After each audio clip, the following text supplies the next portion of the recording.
Cybernation Uncensored.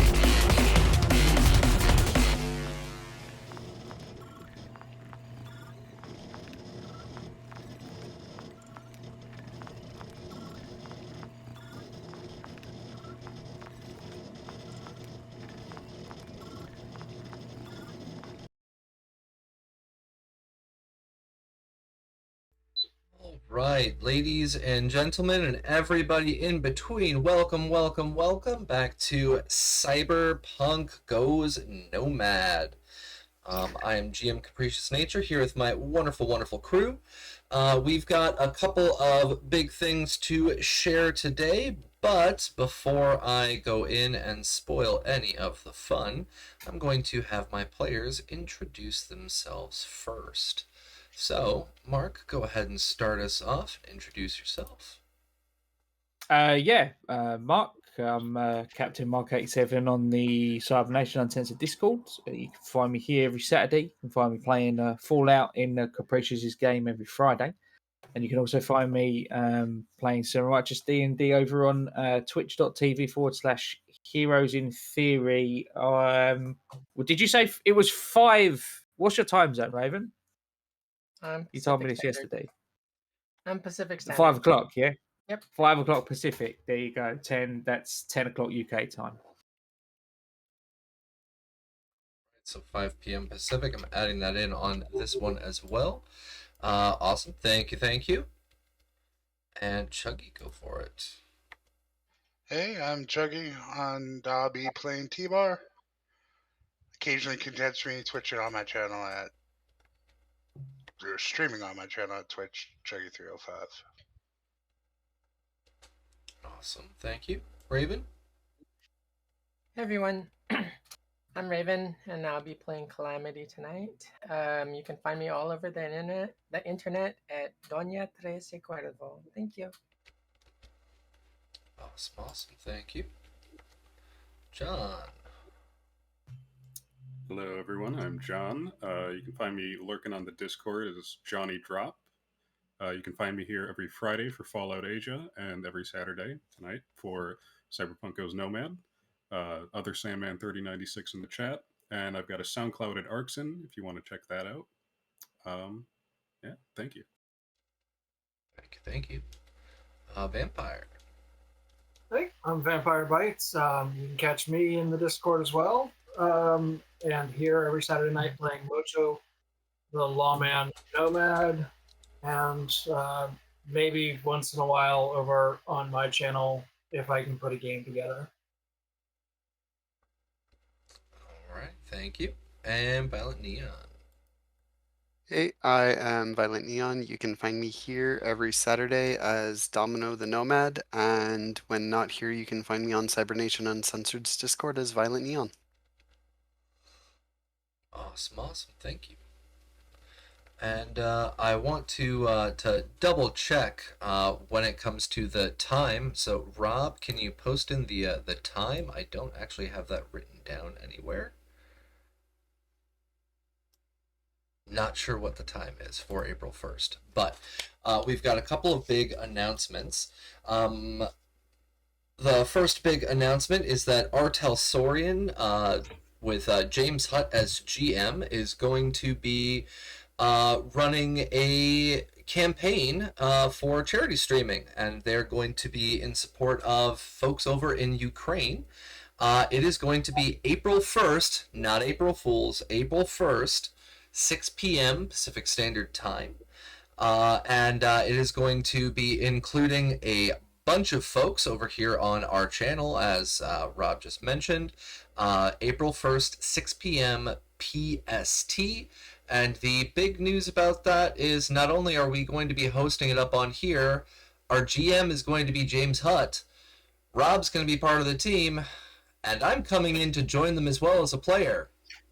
So I'm actually going to be coming in and joining on that stream for the first time since playing in Panda's game. Super freaking excited for that. But because it is going to be held by Artel Saurian here on the stream, very regrettably, I'm not sure we're going to have time for our Fallout stream, so I need to chat with my Fallout players. We might be able to shift it to maybe an hour earlier and then end before the Cyberpunk stream, or we might need to postpone for that day. But that is our first big announcement. The second announcement, I'm actually going to defer over to my player Vampire Bites, who can share some info about what's going to be happening at the end of the month. And this is what I was alluding to just yesterday, and RC Walker was giving me a pile of crap for. So go ahead, Vampire. So at the end of the month, Capricious and I are joining a Fallout 2D20 game, which I believe is scheduled for right after the Nomad game, if I'm not mistaken. But I don't know where it's going to be posted or played. So what Vampire is mentioning here is that the absolutely wonderful Darren Drader is actually going to be hosting both of us into his Fallout Pacific Northwest 2D20 game. It's going to be over on, it's literally Fallout 2D20 Pack NW Pacific Northwest over on Twitch, and it's going to be hosted up. Damn, that was a loud motorcycle. It's going to be hosted up just after our campaign here for Cyberpunk ends. So it's going to be a very, very interesting series of events over the course of the end of this month. We're going to be running, I believe it was the 20... So that's going to be the 27th for all of you in the States and over in Europe. So starting on... Oh, sorry. That's going to be the 26th because it's Saturday there for you guys. Starting on March 26th, myself and Vampire are going to be joining in on the Pacific Northwest Fallout 2D20 game. And then the following week on Friday, April 1st, I'm going to be joining over with Rob and James Hutt and Ellie and a bunch of other people for a one-shot charity stream. And our big theme, I'm not sure if I'm allowed to share, but I'm going to share it anyway. Our theme for the game is actually going to be an Elflines online campaign, one shot, that is going to be an absolute blast. So yeah, we got some big shifts, big changes. We're going to get links and everything written up, and I'm going to be working on some adverts to toss out into our different streams in this upcoming week. So yeah, looking forward to all these shifts and changes. It's going to be fun. It's going to be crazy. And I look forward to seeing all of you folks there as well in the future. So yeah, last announcement for everybody is I'm going to drop in my links on here. You can find me, Capricious Nature, all over the place. Hey there, Dash. You can find me all over the place on Twitch. You can find me on Discord. You can find me on Instagram. Our music this morning is being provided by Bass Ape Records as well as by our wonderful friends Helix Code, who just signed to their very first record label with Bass Ape Records. So congratulations to all of them. You can find all the supplements that we work with over on cybernationuncensored.com. Soon there's going to be an update for the Medicine in the Time of Red with writing coming from one of our community members, Silly Sap, who is a former player with Rob. We're going to see writing as well coming from our wonderful and dearly departed Mad Mags in there, and even from Doc from my campaign, who's going to be popping in. And that should be coming up pretty soon. The last piece of this is that Sirenscape is also an official sponsor of Cyber Nation Uncensored, and your GM has finally learned how to use it. And yesterday I had an absolute blast learning how to poke all of the buttons, get everything set up, and I learned the absolutely wonderful use of the Wilhelm scream for every single time my players fell. Should be playing right there. We go. There you go. So we got our wonderful Wilhelm screen and our absolutely hilarious sad trumpet for all of the little oopsies that occur in our game world. So, I have Sirenscape. It's working. I am also a silly little budger, so there's going to be some stuff added in on there. So, folks, we're going to be using our Sirenscape, which also features several lines from Rob Mulligan from his band, as well as from DM Brando. So, yay! And now that I've gone through all of the intro and all of the random stuff and all of the details and stuff, who would like to give us a recap of where we ended off with our last session, so we can actually update a couple of our players and what they got roped into? Violet Neon, you want to start that off for us? I would, but I think Jack would tell a better story of it since it was his narration with the Maelstrom. All right, Jack. Devilish Jack Holmes, go for it. From the man himself in character. Let's do this. So, funny thing about taking a job, you never know which way it's going to go. There we were, standing in the middle of the highway. I say we, me. Let's not get twisted. Maelstrom, delivering a shipment of God knows what to God knows where. Now, Jackie boy had a glorious plan. Why not parlay my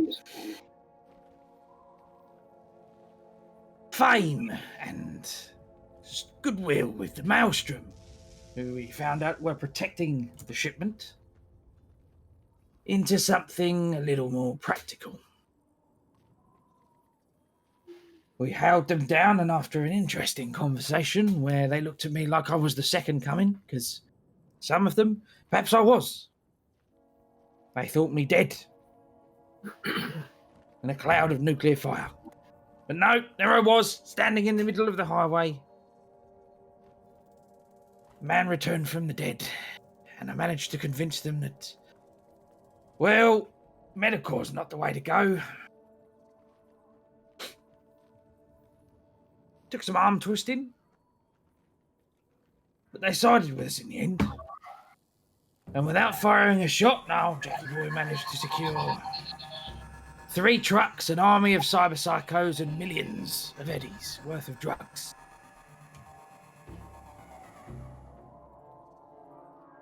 And here we are. So, what is our next move? Oh, we still have to get the truck to the. We have to make sure that the drugs themselves don't get released in San Antonio. We could do what we want with them outside of San Antonio, but that was the stipulation of us getting the job, is they not go to the streets of San Antonio. And we give the guy who gave us the job, we give him the truck without the drugs on it, but we can keep the rest of the trucks. But we were just going to go to the chop shop where we were dropping off the truck for him to have them cleared of any surveillance or security stuff so that we could take him back with us, so that we'd have a ride for all the Maelstrom to join Chuggy's new IP company that's newly formed that has a IRC or whatever, I don't know. But the thing that he claims is our place of business. We have stuff. Oh, and we also got a talented member of the Maelstrom to rig up a load of bombs into the crates what the drugs were in, so we could fly them to the drop point and drop them from a height, which Right. Chuggy was very enthusiastic about doing. Right. I think there was some discussion of whether we were going to return the truck or use it to just drop the bombs on whatever. We were going to return the truck. Yeah, I think we're keeping the trucks because we get extra eddies if we give the trucks back. Yeah, but we were going to use one of the other trucks. No problem. Yeah. So in the end, what we can see up on the screen, if those of you who are watching right now, we actually have our little gig here. And this was created using the absolutely blast of a tool, the gig generator that I've put together. You can find that over on my perchance generators. Their job was to go destroy a drug shipment. The threat, though, was that the Maelstrom were the ones hired in to protect the shipment. Jack comes in, charismas the shit out of the situation, and somehow convinces these bastards to join Snake Nation to betray fucking Medicore, and then literally give them the drugs and the weapons and the fucking vehicles and join up with the Snake Nation. So for Mojo, the reason that your job is cut out to you is because you now have a group of, I believe it was like 35 fully chromed out Maelstrom that you now have to ingratiate and train for the Snake Nation. We have a set of trucks that need to be delivered. They are the delivery trucks that contain the drugs up into San Antonio. And there was a special shop that that works specifically with stripping down these vehicles, getting rid of the VINs and all of that stuff. And the shop is called Nuts and Bolts Chop Shop in southern San Antonio. It's a recently built up place. It looks like these folks were also fleeing out of Night City. So there is a job to do still. Get those trucks delivered. Deal with the drugs, because your contact, which was Kyrie Garcia, does not want the drugs inside of San Antonio. It roughly has a street value of about 1 to 2 million eddies. And each of you in the end get a full-size payment of 1,600 eddies, and if you deliver the trucks to Nuts and Bolts, get them fixed up and then dropped off, it'll be an additional 400 for a cool 2K each. And it was just one of the trucks, right? There was 2 delivery trucks. That was my speaking error, so that was my bad. Oh, okay. Because there were 6 vehicles in total. 4 of them were the Maelstroms, 2 of them were delivery trucks. That was my speech issue. That's right. No worries. So yeah, that's where we are at. We have our crew right now that is physically there, and let me actually come in and change our sirenscape up a little bit, because we are out in some abandoned areas, and we're about to head in towards an urban zone. The outskirts of one. Yeah. So what are we going to be doing? Well, we still need to drop off these vehicles. I don't see any reason why the Maelstrom can't continue driving, and we'll just give them the coordinates, and then we'll shift, and they'll give the delivery trucks. But wait, he doesn't want the drugs to go with him, so hold on. And I call Mojo. Yeah. Hey, do we have a cargo vehicle in our camp that can come pick up a lot of drugs so that we can empty them out, so we don't take them to San Antonio, because we might want to do something else with them? Look, it's not our fault that you were too busy. You would have been on this, and we would have known from the start, but we're getting paid to stop a shipment of drugs going into San Antonio. Right. And we're getting a bonus if we deliver the vehicles that were the delivery trucks. And he didn't care what happened to the drugs that were in the trucks. And there's like a lot of money worth of drugs here that I figure we could take, and as long as it doesn't get back to San Antonio, we're good. Right. So can somebody come meet us about halfway back to pick up these drugs? So I will turn that same question over to our wonderful GM. Does our little budding Nomad clan have anything other than Domino's APC that could haul the amount of drugs that he's talking about? They've got the APC, and you could try drumming up somebody that has some kind of truck there as well. Your clan is growing, And Yeah. most of the individuals have their own vehicles of some kind. I'm sure they've got a truck or two. My AV has the heavy chassis that's supposed to increase its like carrying capacity by like a huge amount. Yeah. Oh. Maybe hold on. Hey, T-Bar, can we fit all the drugs in your you scale portion wise? Can take a look. Can we fit all that? I'm sure we can. Oh, well then maybe not. We'll get this loaded up into our stuff and we'll bring it back to camp. Send somebody with your APC just in case. I have my APC. You have it. Well, Yeah, I have it. There you go. Yep. Okay, we'll get that loaded up. All right, disregard. You'll see us in a little bit. And yeah, let's proceed to start moving emptying out these trucks so that we can then have the trucks driven up to the chop shop. Right, so you're going to be taking the 2 trucks to the chop shop. You're going to be loading the drugs into the APC and the AV. Yep. The Maelstrom are going to be taking their vehicles and following you guys. I'd say yeah, about follow us, but not all the way. Once we get close enough to the point where we have safe passage, they can then, if T-Bar wants to give them the coordinates of our lovely main office, so that they can go report. T-Bar? Would you want them I to don't just see head there issue on with their own? that. Well, I don't know if we want them. If we want to leave them alone, maybe. well, we wouldn't have to leave them alone. I mean, Well, they seem to You- take a real liking to Jack, so maybe. Yeah. Maybe he Okay. should hang out with him. Just make sure everything. Yeah, I don't. Yeah, why Alright. not? Like Yeah. some sort of Pied Piper for nut jobs. Yeah, that's perfect. Hey, you want to do that, Jack? I mean, they already betrayed one peer. No, but it makes sense, so okay. Okay.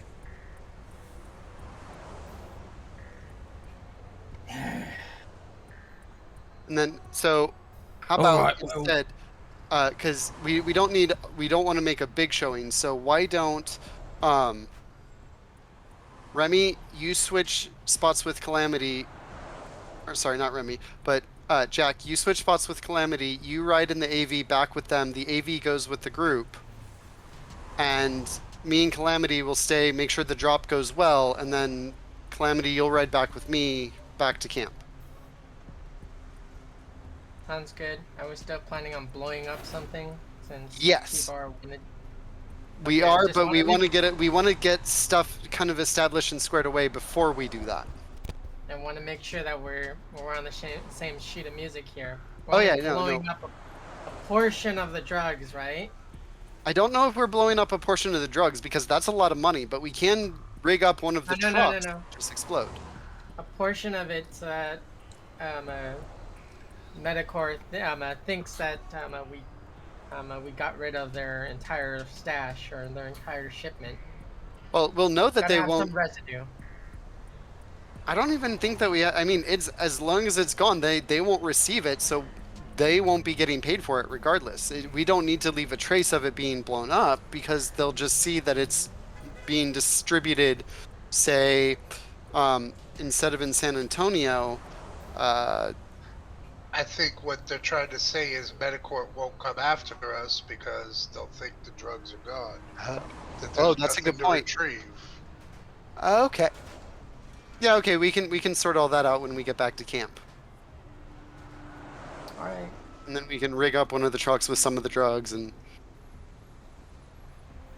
Definitely don't want to not make a profit off of So- it though, more than what we're already making. Is it possible that I can ask you a question, Capricious, Yeah. about something in the world? Yeah.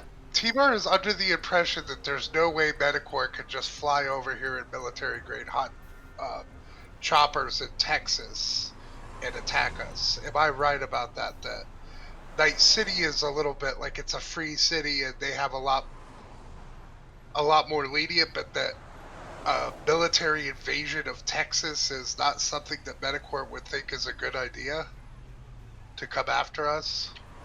Um, I think it would be the opposite. This is Texas. But I Right, think it's a that- free, The it's a free Texas- state state. of Texas. Right, but they're more Free crazy. state of I'm Texas, I'm like just asking California. what the if it's worse. I was just wondering what Yeah, so, how strict borders and stuff like that are enforced. yeah, in this kind of situation, where you guys are at right now with the free state of Texas, Texas, just like it is in real life, is mostly run by corporate interests. Yay! So if there's a corporation that has corporate interests, they can pretty much do carte blanche what they can or need to do. All right.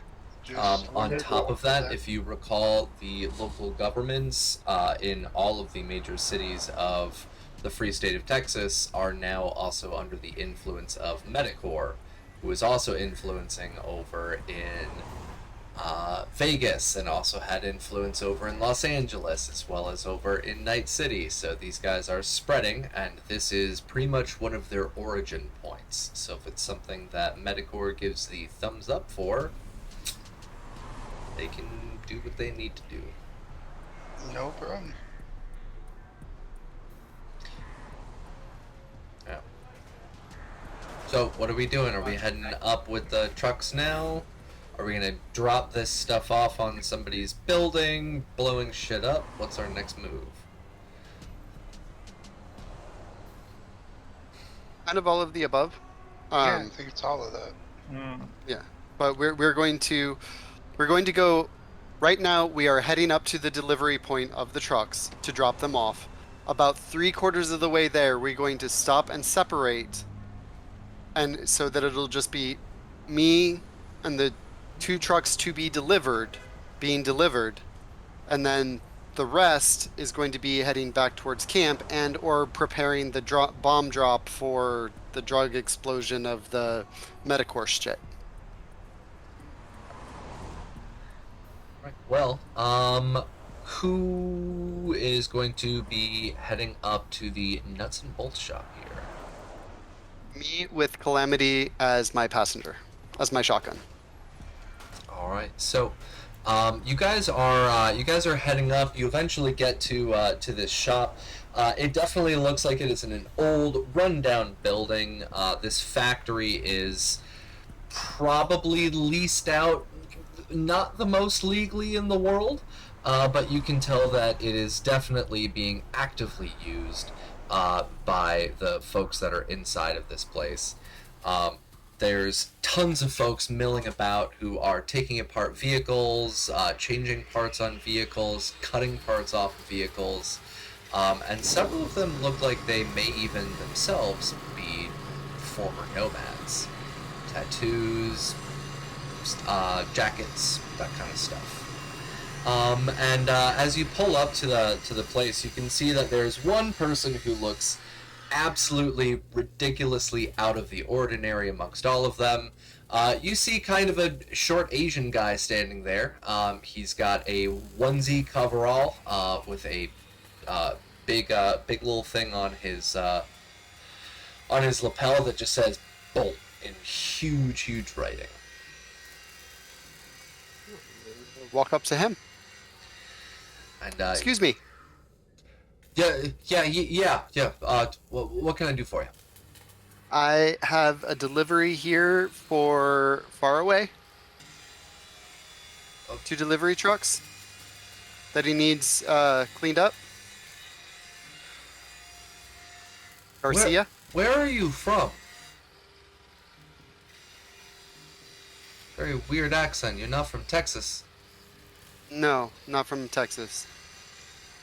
Not really from anywhere. All right. Kind of from everywhere.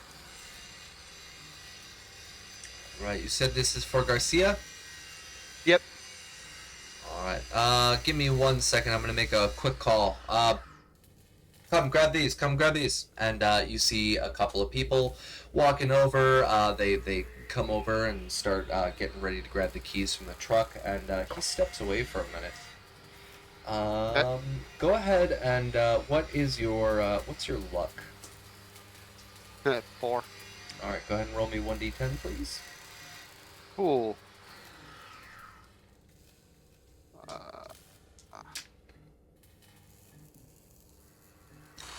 All right, he comes back and he says, "All right, Garcia said that he's got a couple of trucks being dropped off, and he says you guys have the bill, so it's gonna be about 3K." No, that's not the case. Hold on. That's what he was telling me. It's 3K. You Oh, guys let me want call him too. bins I'll call him. removed. You want all this stuff removed. He's like, I got a business to run here. What do you think I'm gonna do? Run around in public naked to get views? Jesus Christ. Tell you what, let me call Garcia, and I'll put him on speaker. And I'll call Garcia. All right. You give a ring over to Garcia, and he picks up. He's like, yeah. What can I do for you? Hey, so I'm here in front of Bolt, and I'm on speakerphone, and what's this about us having to foot the bill? Yeah, That's not what we agreed. I told you. You said that we drop them off, and you'll give us an extra amount of money, but you didn't say anything about footing the bill of that, because that's going to cut us out of all the money that we're making for this job. So, no. $400 each for the trucks. Right? Yeah, And we're that's delivering the $400 trucks. out of each of your pay for the trucks, because they got to get fixed up. No, you're giving us a bonus of 400 each. So we would be making an even 2K. But you didn't say anything about us having to pay to clean up the trucks, to pay for to foot the bill. You just said you had this place that would take care of it for you. Us paying for it is not them taking care of it for you. Can you take me off speakerphone for a second? I don't want Bolt hearing what I'm about to share. Okay. Do you take him off Let me take him speakerphone? off speaker. Yep. Okay. He's like, Bud, I don't got the cash to foot the bill on this right now, and I figured you getting access to the drugs, if you want to resell them, that'll recoup the costs. But I'm just a little startup right now. I ain't got the cash to be slinging around that for trucks. You do realize by trying to pull this off the way that you're trying to pull it off right now is like giving the fixer a shaft? Do you want that type of rep? I'm still learning how to do this, man. I'm brand new in this position, man. My boss just got fucking shot in the head. I just stepped into this shit like 2 months ago. I fucking no idea what I'm doing, man. And tell you what, I think that you're going to leave the pay as is, and you get one of the trucks, and we'll pay for one of the trucks. We're keeping the other one. All right. That's fine. Bolt said it's 400 bucks for the truck. So drop off the truck. I can transfer over the eddies, man. But I thought that letting you guys keep the dosh and shit for the drugs is gonna be fine. I don't got the resources to be covering this. I'm just trying to get started up, man. I understand, and you said you didn't care what happened to the drugs. You didn't want them going in too.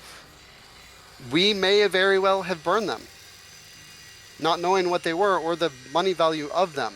So, because again, we maybe wanted to make sure that you received the best quality of ensuring that the drugs weren't coming into San Antonio, right? So what better way to do that than to get rid of them? So maybe we can't make anything off of that. So again, like I said, you'll get one of the trucks, we'll pay for that. You're going to give us the full amount and we're keeping the other truck. All right, man. It's as long as I don't get fucking shot in the head for this shit too. I just don't want to die like my boss did. I'm just trying to get this stuff done. Fucking Medicor's screwing everything up, and fucking goddamn bastards over with Biotechnica. Everything in these fucking cities has been crazy for the last 2 months. I barely even know what's happening. I feel you, but by us making this agreement by us making this accord right now, you and I are going to be in good standing. We're even. So I'll have good words for you. As long as you'll have good words for me. Yeah. Definitely. It's top-notch service, man. you guys took care of what I needed you to take care of. As long as those drugs don't get into the city, but we're good. We're good. All right. Go sell them, man. Go store them. Go shoot them. Whatever you need to do, man. Just don't let them off in San Antonio. I gotta make that dash. That's why I was doing all this. I'm so fucking broke, man. These guys have been screwing me. I feel you. So, I'm going to go ahead and end the call. Make sure you get the money sent over, but you already spoke to Bolt. You're getting one of the trucks, so that should still help you make money in the future. So. All right. Thank you, man. Thank you, man. Yep. If you're back in San Antonio, give me a shout. I'll buy you a beer too. I'll buy you a beer. Will do. Sounds good. All right. Hey, Bolt. How much for the work to be done on one of the trucks? Bolt looks over. He's like, the big truck over there. It's gonna be about $600. The other one's about $400. All right. So the $600 one, I think we can do a little bit better than 600. What say we? Do you think you could let me talk you down a little bit about that? Because again, I'm from a Nomad clan, so I could help out, and that would teach me a little bit. It'd help you. I could teach you some of the things that I know. Roll your barter. What do you say? Yeah, roll your barter. And this is going to be opposed. 16.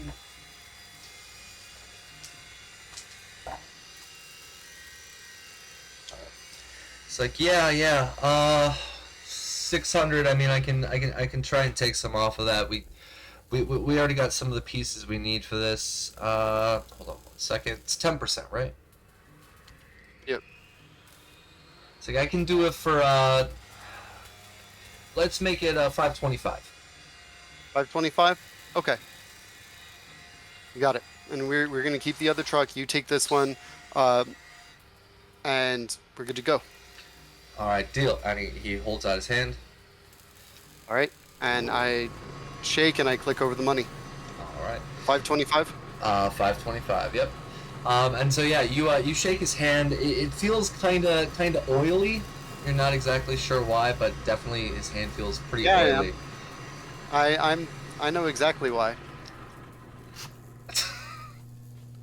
Because he works in a chop shop, right? That's it. Yeah. Yeah. Yeah. It's like, all right, boys, take this one. All cleaned up, did he? Bolt never got that all cleaned off, did he? No. Literally covered himself. There's no way he's ever gonna get that off. So he's like, all right, boys, take this one. Leave the other one. Leave the other one. They're gonna drive off that. And so what you had previously with you, those two vehicles, one of them was a Class 3 container truck, and the other one is a Class 1. And so we now have Class 1? Yeah, you now have the Class 1. That's the one you're keeping. Okay. And they take in the larger truck, and Bolt goes back inside with his guys. You see him literally reach over and pick up a portable angle grinder, like as he's walking through, and this guy's ready to start fucking shit up on that truck. And you see him reach over on his agent. A couple of moments later, each of you hear a ding on your phones. And so, who were the ones that were involved? We had Mark, Chuggy, Raven, and Neon? Yep. Okay. John, were you in there at all, or no? I do not know. I will take that as a no. And Vampire, you were not there. So for the lot of you, for each of you, you get 2K transferred into your account. So 2,000 eddies. You still have the smaller Class 1 truck. You've got the 35 Maelstrom that are waiting just outside of the main city. And you've got a set of literal boxes of drugs that you... Did we open those up and take a look inside yet? We did, I believe. Right at the tail end, I was dealing with an unrequited knock at my door. when that all happened, so I don't know what was in it. All right, I will have to double check that one a little bit later because I know we rolled You it from said medicine. it was a flicker or something like that. Flicker, like a yep. combat enhancer, and Flicker. you said that it was actually extremely potent flicker, like that the guy was lying about it being weak, that it was actually extremely powerful flicker. Yeah, hence the price for it.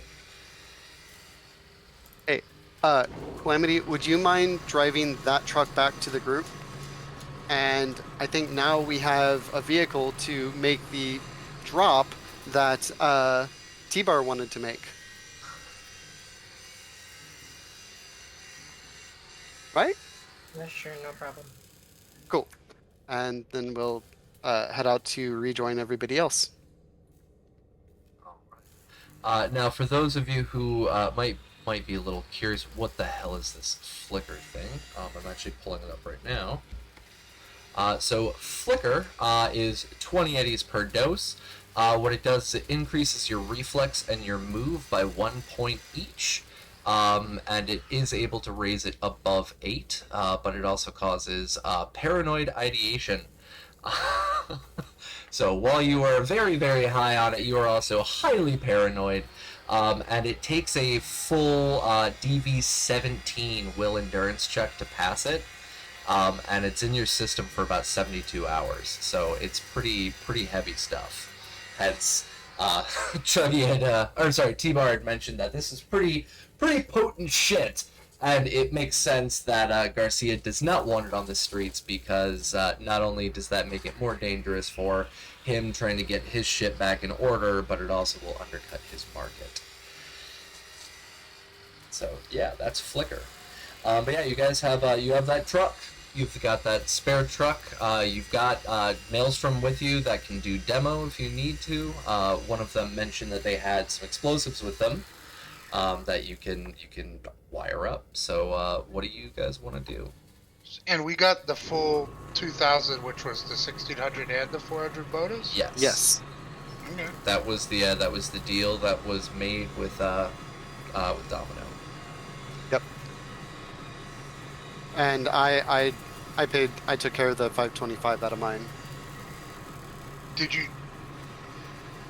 I guess really I'm wondering is, does T-Bar know that this guy screwed us over? Because I think I would really want to drop the truck on him instead of Metacorp if I heard he screwed us over. T-Bar does not know. I'm not telling him. So Yeah, that's why I asked, because I just wondered. on that, so as we're heading back, I pull both T-Bar and Jack up on comms, and I'm like, hey, so we're on our way back, but we're bringing back one of the trucks with us. They only needed one, not both of them. So we still have one of those trucks if you want to make that bomb to drop on Metacore. We have one of the trucks. I mean, not to put the cart before the horse, but why did they only want one of the trucks? Because that's all he could afford. He misspoke. He thought he could take both. He could only take one. We still got paid the same amount. He got one of the trucks. He got the one he could afford. We're good. All right, well, we've got a crate of bombs that we can chuck in the back, and we have an address. You were going to get that from your new Maelstrom peoples. They already gave it to us last session. Oh yeah. Oh shit! One I of the just saw in here. NPCs. Sorry, interrupting really quick. King of Potato, thank you so much. You actually just gave subs over to Mark, who's the one talking right now, as well as Logar, my player over in the Asia. So thank you very much. Big love. Sorry. Yeah, no. Previous session, the one of the Maelstrom techs wired up one of the crates with the bombs. He rolled a pretty good demolitions roll. Yep. And he gave us the address to where they were supposed to be delivering this shit. So. I wasn't paying attention. I was busy trying to make sure that we were able to do this job. So cool. So- I'm glad that they did. Do you guys want to come watch the bang, or we just drop Yes. it off on the way? All of the above. Like, Keep the truck. We'll put the crate in the back of the AV, and we'll make a pass. We'll open up the back of the AV, and we'll just push the crate out. that works. And that way we also have the truck. I like that. I think Because we I could could never hook the not use truck up to my tow cable and just start riding around like a wrecking ball over stuff. No. As much as I like that idea, it is the waste of a perfectly good truck. Yeah. I tell you what, you two arm wrestle for it. No. I'm down.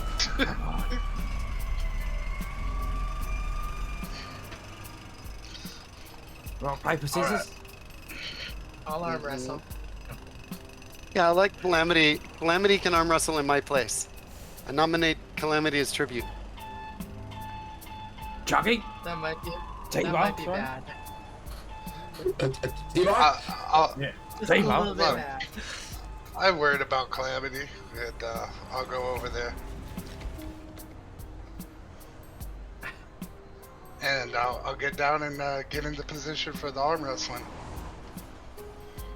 All right. Alright. So Jay's gonna who's arm wrestling? stand between them as like the official referee. So it looks like Calamity and T-Bar are gonna have an arm wrestle. And then I want to like try to whisper when we get down there, like when Calamity gets close enough, like I'll give you 50 eddies just to let me win.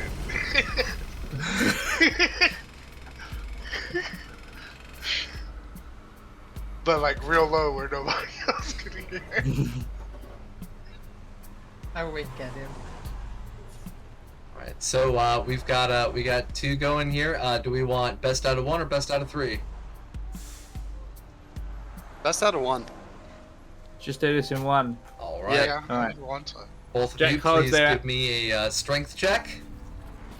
Hands together, and then 3, 2, 1, and release. Just a pure body roll or athletics?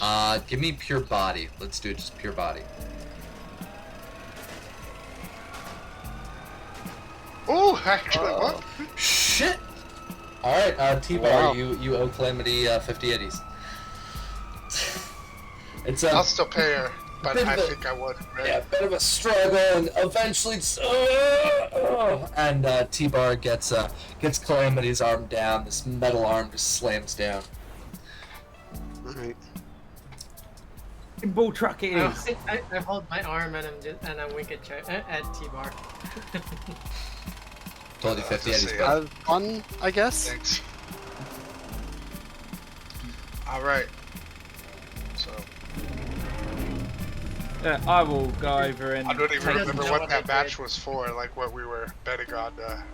so that you could use the truck as an explosive wrecking ball instead of Oh, just pushing okay. it straight out. I was like, yeah, that was what you were on wrestling for. Yeah, Jack will take instruction from T-Bar about rigging it up to a tow cable. Go over and help. There's no way he's missing this. So.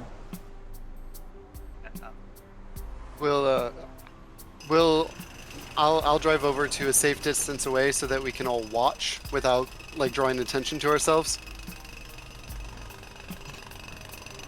It's good. So yeah, you get that stuff strapped up on the bottom of the AV. And you start getting ready to drop it off at the designated location. So the location that they were supposed to be dropping this off at, I'm going to mark down with a nice bright yellow circle on here. They were supposed to be dropping it off on the east side, this major building right here, right on the side of the expressway. And so that's where you're going to drop it? Yeah. Or were you going to track down Garcia and drop it on Garcia? I'm just trying to double check. I mean, I in character, I don't know that he screwed us over or tried to screw us over, so I have no reason to do anything about that. So. All right. And to be fair, as much as Garcia fucked us, I think we hate Metacore more. So. Yeah, so yeah, you get everything set up. You start taking off with the AV. You start heading up north. We've got we've got our wonderful Domino driving people over to go enjoy the spectacle from the side of the road, And T-Bar, go ahead and give me a heavy weapons check to drop this off at the right location. Your DV is going to be a 15, and then I need you to give me a flying check, and your DV is going to be a 17. If you match both Well, of I think these, my flying is Good. higher than that standard, but I'll roll it. then it should be an automatic success unless you got a crit fail.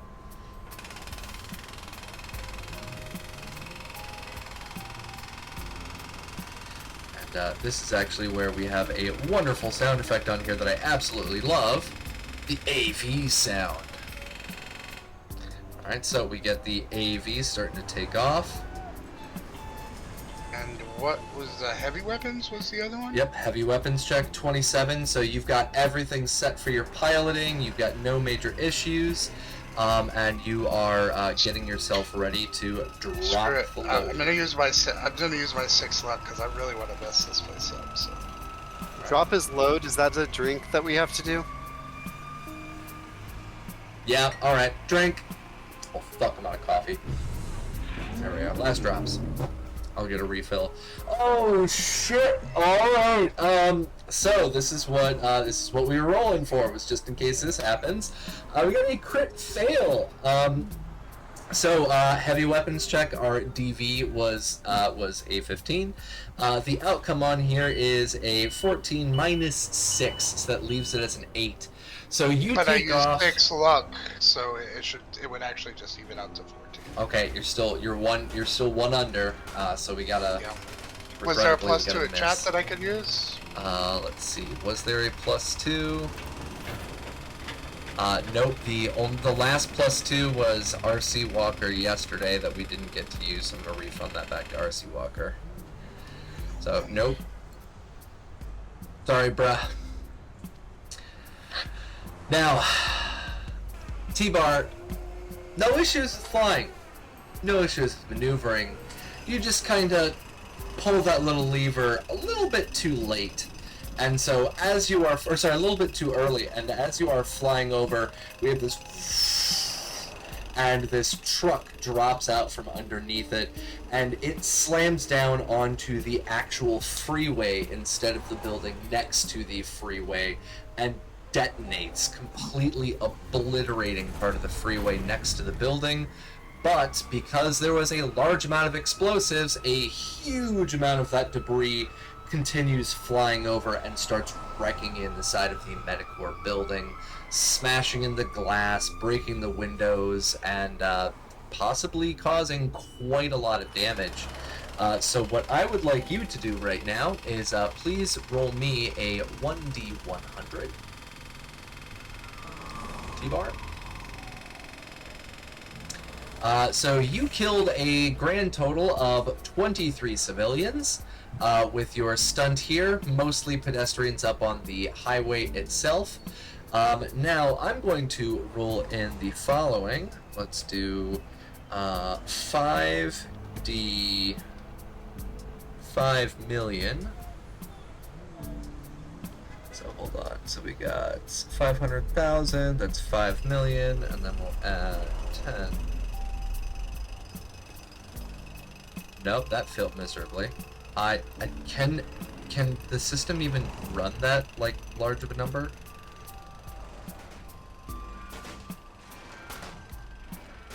I don't know. I've never tried.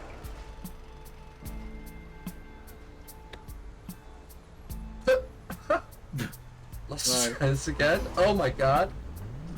Rolling the dice. Alright, the amount of property damage and damage to Medicore that you have caused comes out to approximately $11,975,379. So you caused quite a large sum of property damage, completely crashing in that freeway and demolishing the side of their building, as your AV just kind of swoops back away and starts going west back towards your main base. The lot of you that were sitting in that vehicle off the side of the freeway located right over here.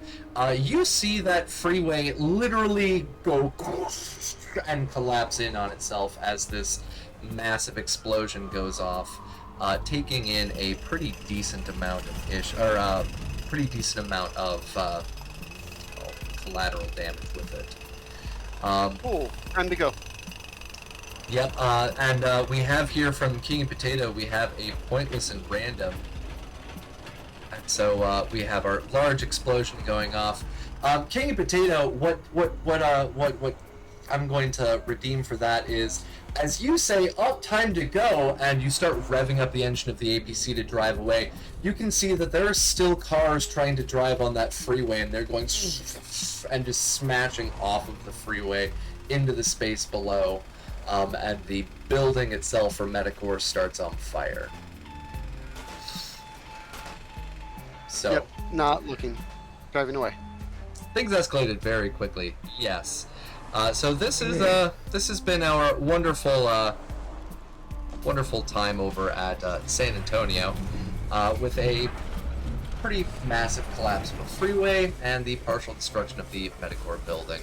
So Did congratulations. the building fall all the way? The building did not fall all of the way, but your Can I fire freeway... a rocket on the way while I'm driving away?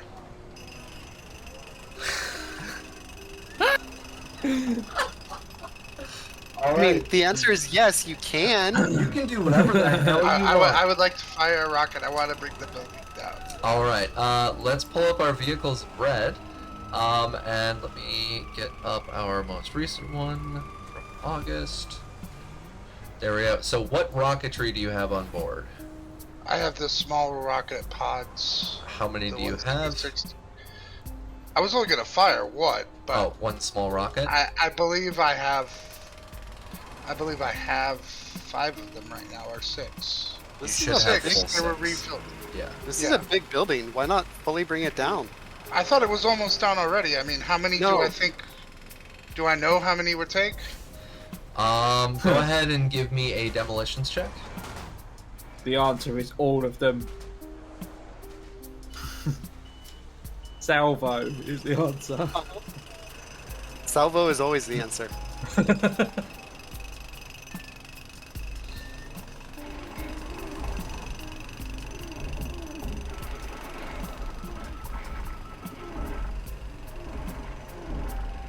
Right. So you think that roughly it'll take about roughly more than what you got payload to completely take down the building.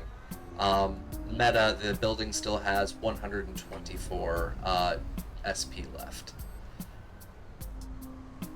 So if you used all of your rockets, that would be, well, no, 3066. You might be able to do it. No. Yeah, you'd be able to do it if you fired all 6 rockets and got above 5s on all of them. Or on most of them. You can empty your rocket pod, it's up to you.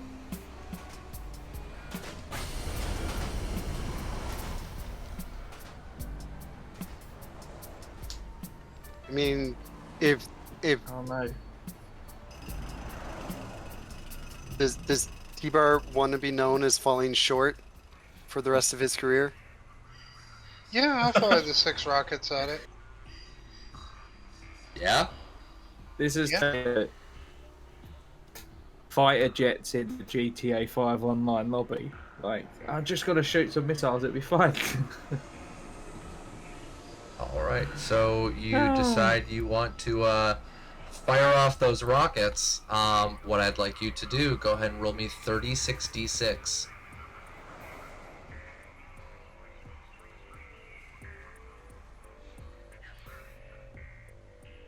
Boom. Alright, now the last question is, we gotta hit our targets. So what I need you to do is I need you to roll me your, let's see, what is this used for? This is a heavy weapons check. And your DV, as you are flying away, is going to be a DV 15.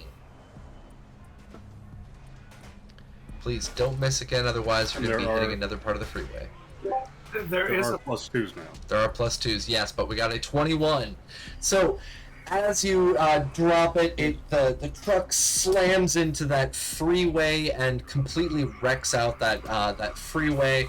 Massive pieces of debris fly over and hit the side of the building. You are not quite happy with that, so you completely let off a salvo of your 6 rockets, and the 6 rockets fly into the building, slam into the side, and after a moment, boom, boom, boom, boom, boom, boom, boom, boom, and each of them goes off, completely collapsing the building down into the ground as all of it crumbles into glass and brick and mortar and steel.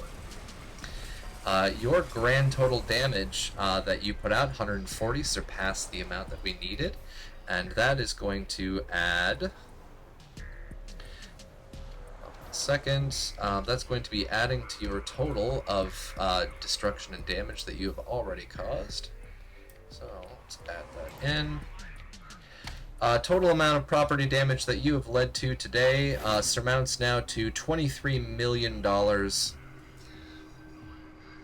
And your death toll is going to be an additional...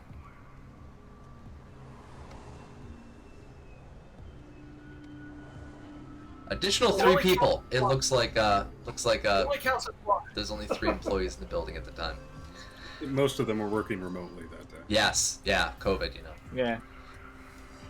Alright, so today, you have killed a grand total of 26 people and caused a grand total of $23,429,000 in property damage while destroying part of a freeway and taking out the HQ in San Antonio. We all know which one of those numbers matters more to a corporation anyway, so well done. Exactly. That's why I did both. So, what are y'all gonna do? Head back to base? Yep. Alright. I need both of you to give me your vehicle checks. So please give me your piloting vehicle check or your driving vehicle check. Because you're heading out of a populated area after literally dropping a set of rockets in an exploded vehicle. There's possibly going to be somebody tracking you.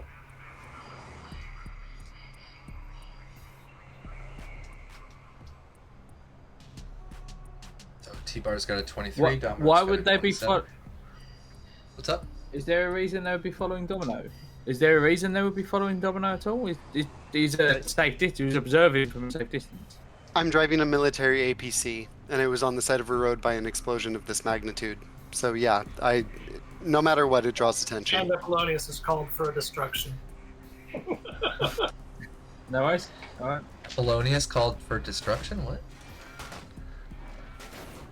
Is No there any more chance destroying Domino's my car vehicle. can be destroyed on the way back to base? That is entirely possible. We'll see if his check was successful or not. Is there any way any of that damage, like some of the debris, flew all the way to our camp and hit the supercar? If you drop something pointless and random in the chat for me right now, then I will give you a yes. You drop that for me right now in our chat. I won't do that again. Alright, so if somebody else wants to do that, you can drop the 3,000 points on it, sure. But let me roll right now to see if you guys were tracked. I've got my wonderful dice over here. That is a 10, and that is a 7.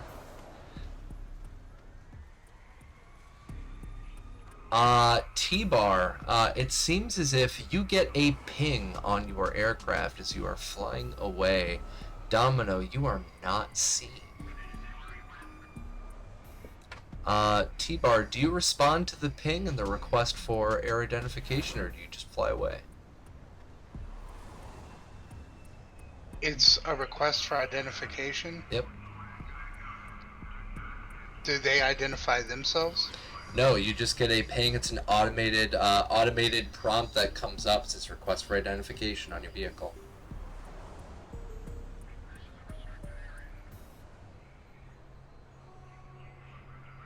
I will just give another vehicle notification. Like I used to fly in the military. I will Yep. just give, if I can remember, like some Militech airplane that I flew before. What I would like you to do, hold on one second, let me pull up our character sheet on here. You can give me either a cryptography, or you can give me a electronic security tech check. One of those two. DV is going to be 15. Don't even think it's possible for me to get that without a... We got +2 in chat. Do you want it? No, because it's almost impossible. I'd have to get a 10 and a 5 to do that. So, or something like. Yeah. All right. You try typing in something, a random set or string of numbers, and you get a that is displayed on your little dashboard on your AV. And what you hear now is the following come through your speakers inside of your vehicle.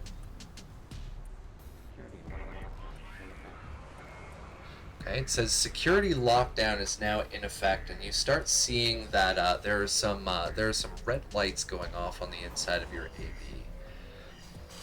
Do you continue flying? What are you going to do? Yeah, I'm going to continue flying. All right. Go ahead and give me another electronic security tech, and then give me a pilot air vehicle check.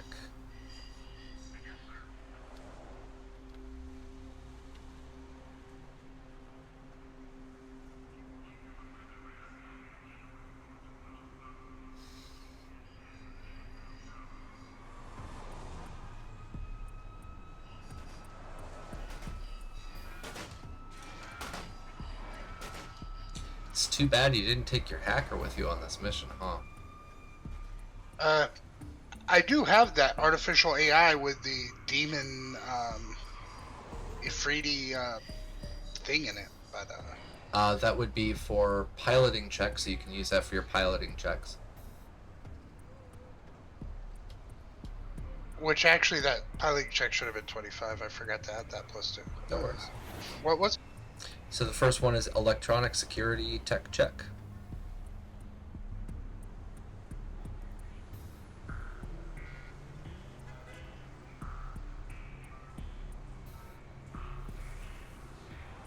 All right, and what was the second one? DP was a 15. You got it. You don't need to do your pilot air vehicle check. You start hearing the security override lockdown, and your military brain in the back of your head switches on, and you're like, wait a minute, no, and you literally reach in like under the little onboard computer underneath where you're sitting, and you just fucking yank a couple of the cords, and the red lights go off, and you continue flying on. So you have successfully avoided getting locked out of your own vehicle. That was a crit success, total of 16, and the DV was a 15. So you have beaten it. Domino, you did not get tracked. There was no ping on your vehicle, and T-Bar has successfully made his way out. And the lot of you head back on over towards the camp. Are you going to head there directly or no? Zigzag. Like, no, not beeline. Okay, so you're gonna make sure beeline nobody over. stays. Yep. Okay, T-Bar? I'll go a little bit out of the way. Okay. Yeah. What I would like both of you to do is please roll me another pilot or drive check.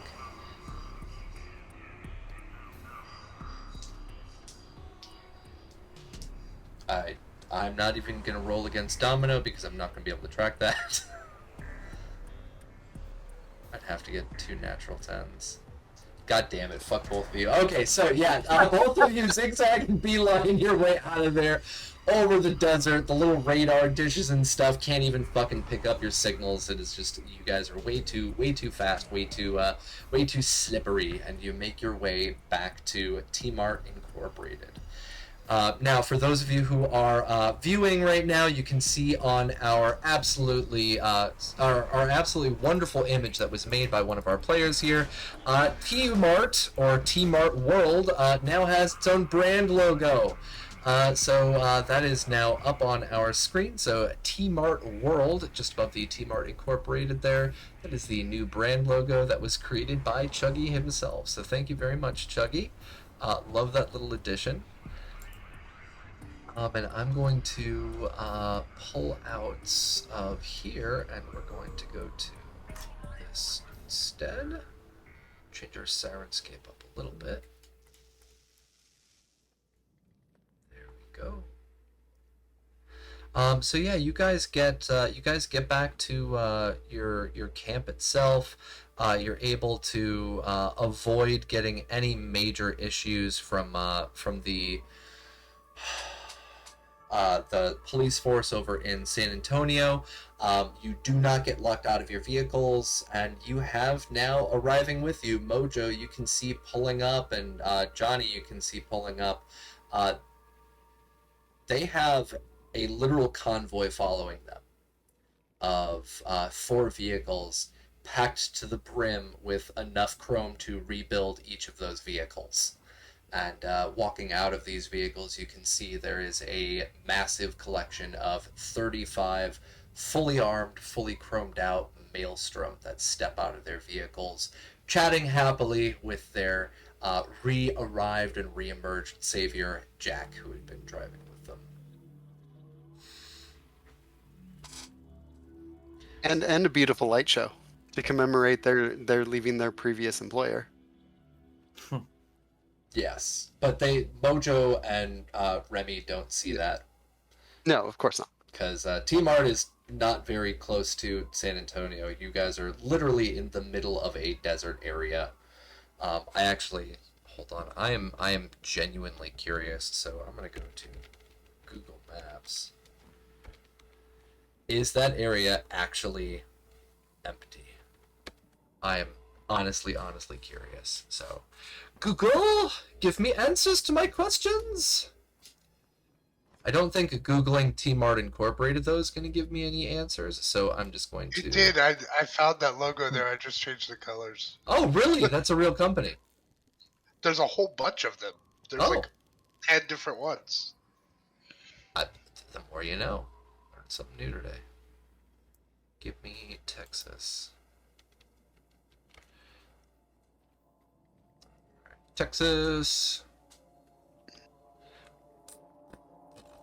Wow, my computer is like at the moment. 1 second. Texas.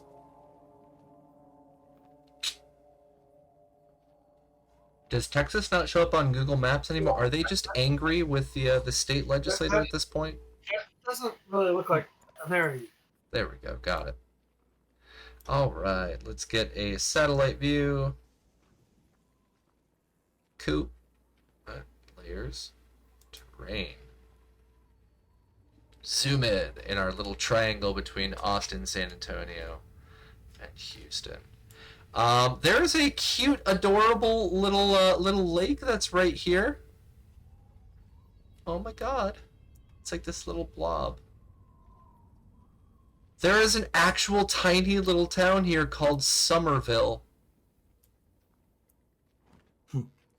Is that where you want to be located, on the side of an adorable little lake? T-Bar? Yes, but I'm sure in the future it's probably all full of sludge.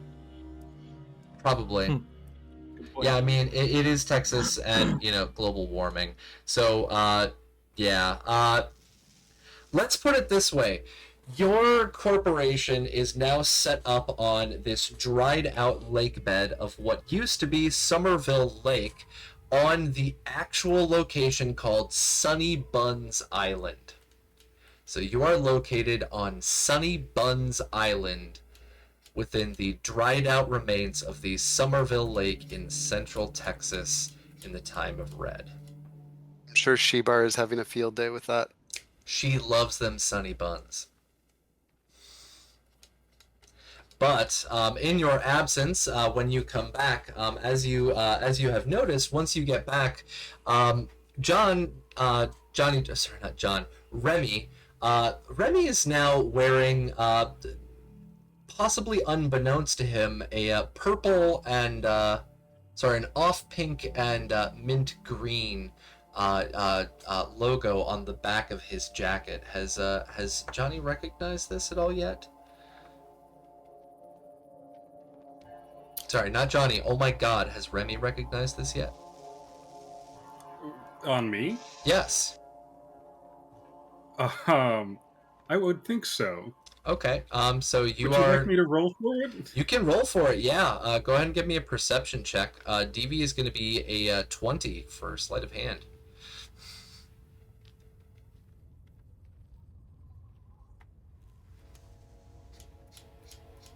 You have not recognized No that idea. you have this gigantic logo of this mint and pink on your back, and when it comes to Mojo, Mojo's boots have changed color. They seem to be this pink and green as well, including the hat that frequently that he wears. And it seems as if he hasn't even recognized the change either. So a lot of you get there, and they're wearing these clothing. They haven't even realized that they're literally just wearing the logos. They're wearing the colors. So you, Mojo, you've got a bright pink and green hat. The player will not be dyeing their hat in the appropriate colors. The what is? The player will not be dyeing their hat in the appropriate colors. Damn it, that'd be freaking The hat awesome. will stay black, sorry. And Remy is wearing this very large and blazoned and rhinestone encrusted logo on the back of his jacket, and neither of them have noticed. And that's where Glad we're I'm not gonna the be only one. coming in. Yeah, you're not the only one. Yeah, you had your the logo snuck in on the back of your jacket too, the previous day. So that's where we're actually going to take a bio break, folks.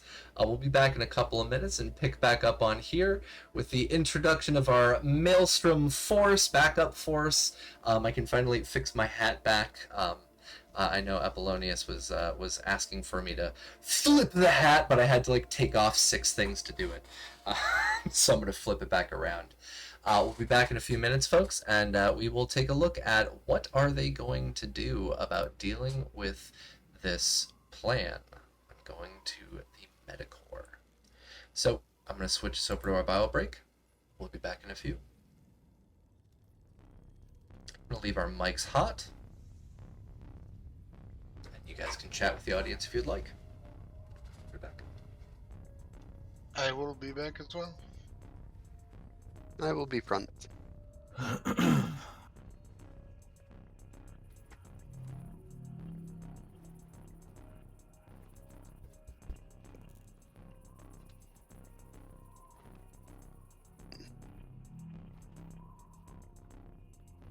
Hot mics here. Get your hot mics here.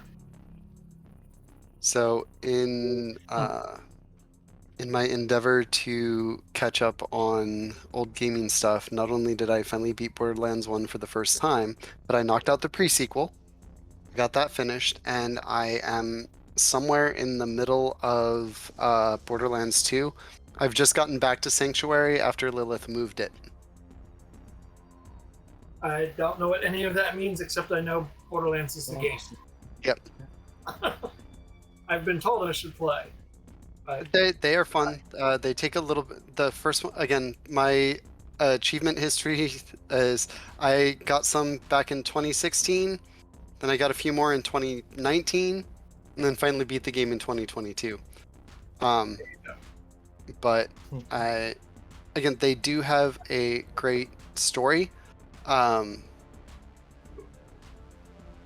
of fits in with the aesthetic, I dare say it has the potential to fit into the aesthetic that Raven is going to be making with her High Riders campaign. There could be stuff that is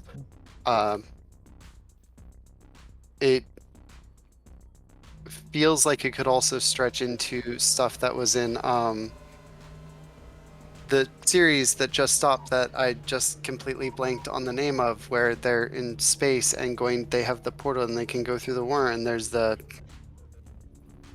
Expanse. yes, thank you. So good. Yeah. I have not finished it yet, but I'm near the end of Guardians of the Galaxy. Just came up on Xbox Game Pass, and I've been playing that. Okay, very And cool. that's possibly got the best voice acting I've ever heard in any game. And Yeah, by that I mean the way all of the dialogue is like constant between the members of the team, and it's like seamless. There's no fucking God knows how they recorded it. Like, I think that is one of the things at least through Steam, it won for the best best story. oh yeah. It's just Yeah. an original story. They did the best thing they possibly could do. Like, I mean, the same sort of decision that Rocksteady took with the Batman license, which was just like, we've got this popular license, but don't rip off an existing movie. Just do your own story.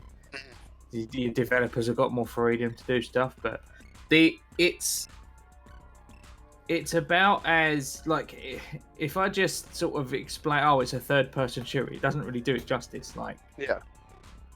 It's got that dynamic that the I'm sure the majority of the people listening to this have at least seen the first Guardians film, for example, even if you've not read the comics. But the group dynamic, that is a gameplay element. Okay. Which is really interesting. You're Star-Lord, like, at all times, but you've got the other Guardians' special abilities on like hot triggers, and they all so you're essentially controlling the whole team in combat at once, and each member specializes in a specific like Groot is good at area control, Gamora's good at like single target damage, Rocket's good at like AoE damage kind of thing, Drax can stun enemies that have like really high, some enemies have these stun bars that you have to break, and Drax is particularly good at those. Yeah, it's really good. Like, you have to think about it. It's not just hold the trigger down till everything dies. Like, the combat's quite clever.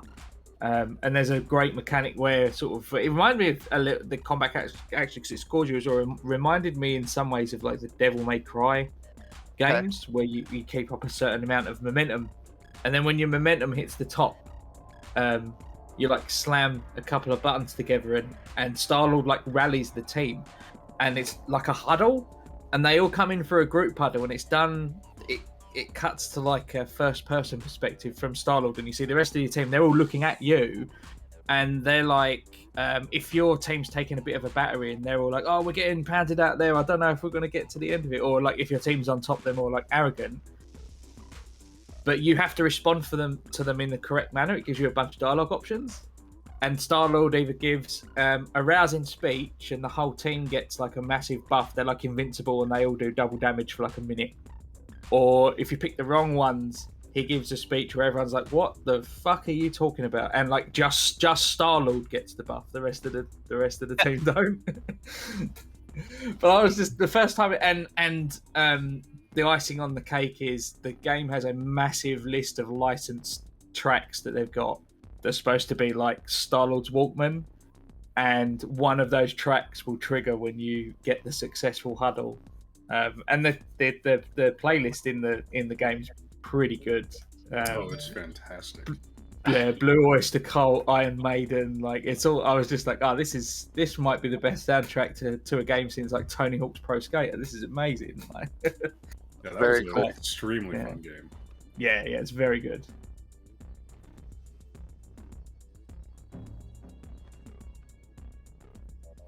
I'm gonna go get myself a drink.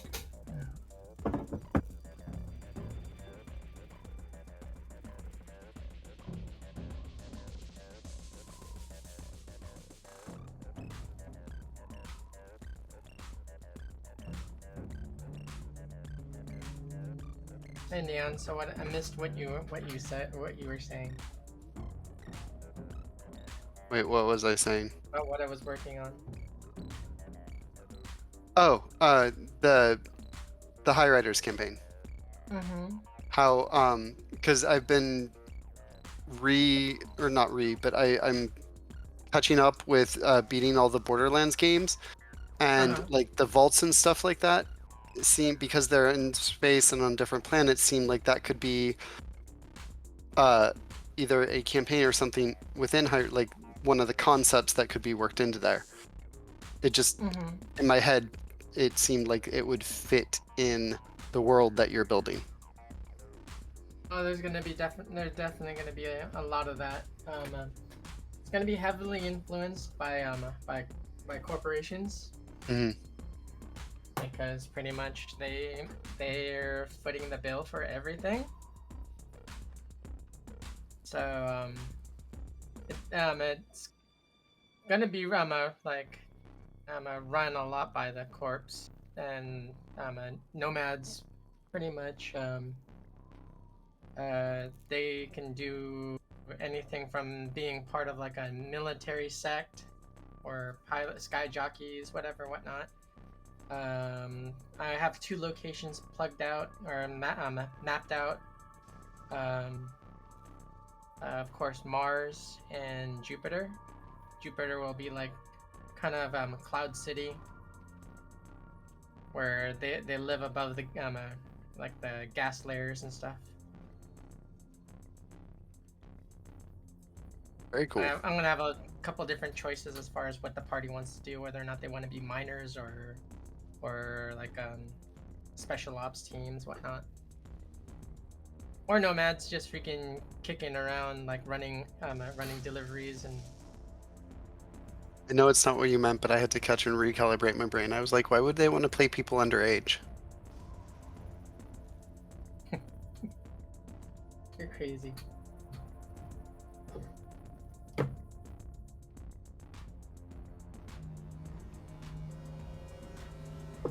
Let's have some stuff to play test with a few of you guys. Burp.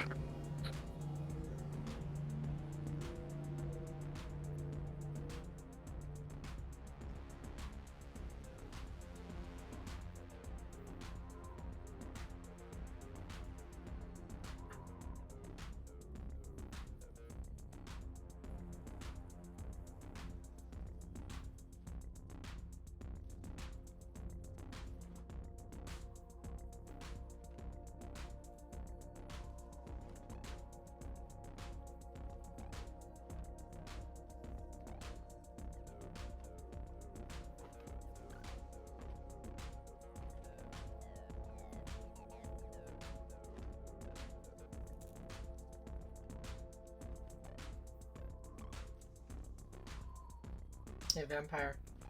So you're gonna play Super Mutant? Yeah, in that Fallout, the Yeah. V20. Yeah, I've got a Super Mutant Skirmisher built up. Basically, just that massive battle tank. So you're gonna carry a stop sign? He came with a board, a machete, and a bolt action pipe rifle. So the board, but probably we use the way more often than the board. I meant a stop sign like Rob's character. Yeah. Smacking people over the head. Stop.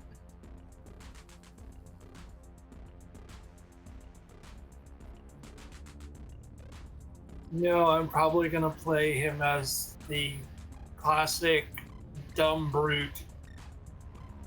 But because of the way I rolled randomly for the name, it came out Bodie West. So he's also gonna be like surfer dude, but stereotypical accent. not surfer dude.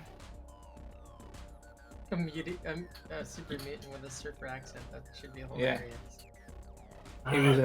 He was a bank robber before the war. Yeah. I very nearly played a Cockney bank robber in Fallout Asia.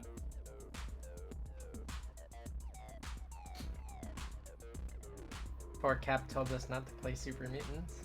Yeah. I'm still concerned what his version of Super Mutants is going to turn out to be. Oh, for Yeah. the Asian game? Yeah, Yeah. that should be interesting.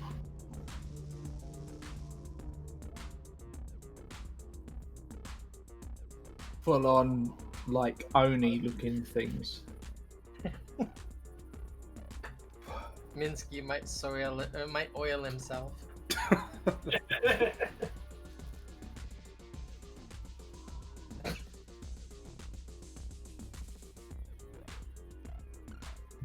Kitty. Cap just really wants to play Bolt again. I really want to play Bolt again. For any of you who can't see the chat at this point, what I kind of want to do is I originally started. I was going to be playing in Reservoir Panda's game as a player named Bolt. We got through like 2 sessions, and in the midst of all of that, Bolt only managed to completely and totally cover himself in oil, streak through a park naked while also covered in Barbasol shaving cream, and tackle a woman and her child to embarrass them publicly. And then screamed something at them, I can't even remember, and then ran away. And then our stream ended. Due to major concerns over his identity being revealed, he fled out of Night City and is now wound up in San Antonio, setting up shop. And now, living in San Antonio, some crazy bastard drops in a set of rockets and an explosive vehicle out of the sky, taking out the freeway and bombing one of the local buildings. So he's pretty fucking terrified. So I think he's going to start heading up to the Pacific Northwest, up towards Washington State, just to get away from everything. And then, 2046 comes around, and the bombs drop, and Fallout. And so now I want to make Bolt into a ghoul former mechanic living in Pacific Northwest. And use that for the campaign. And his secret attack is just going to be covering himself in oil and Barbasol. Do it. Whole new meaning to the term Burning Man. Yes. So yeah, this is now kind of what I want to do. So if you are seeing this VOD at all, Darren, I'm sorry if I really don't want to be a super mutant, but now I kind of want to be a ghoul. And I want to fuck around and find out. So yeah. I've got the super mutant I'm Look around and get shot. former surfer bodybuilders. Let me switch this over since we are officially back. Not Fallout. There we New go. Motley Crew. So, ladies and gentlemen, we are back. We have Dr. Evil on the bottom of our screen petting his kitty. Absolutely beautiful cat. I'm thoroughly jealous. Oh, look at that little face. He's so happy. Kitty. Kitty. No. Why are you moving the camera? Bring it back to the cat. Come on. We're here for the cat. Nobody came to the stream for the Cyberpunk Goes Nomad. They came here to watch the kitty get pet. True facts. We all know these. We all know these things. That's a good cat right there. Takes a pet like no problem. Look at all the pets I can fit into this thing. Whack!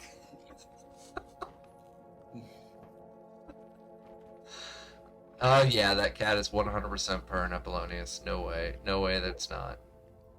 Since nobody else wanted to come in and redeem the something pointless and random, a very capricious member of our community decided to do so. And as the lot of you pull up and you land your vehicle and you start unloading all of this stuff, you hear a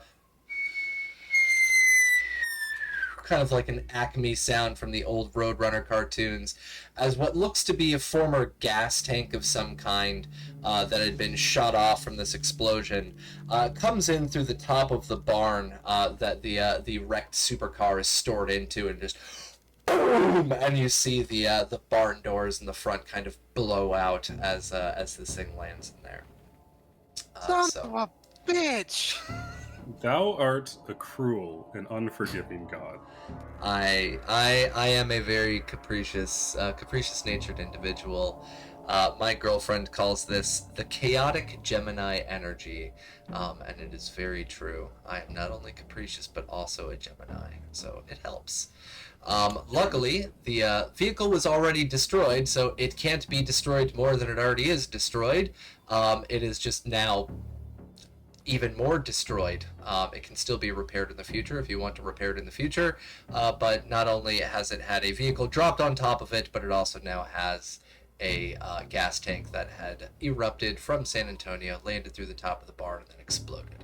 Oh, Kitty's yawning. Sorry. So, folks, this is where we pick back up. Everybody's in the camp. What are we doing? So, hey, Mojo, Kmart has some new employees.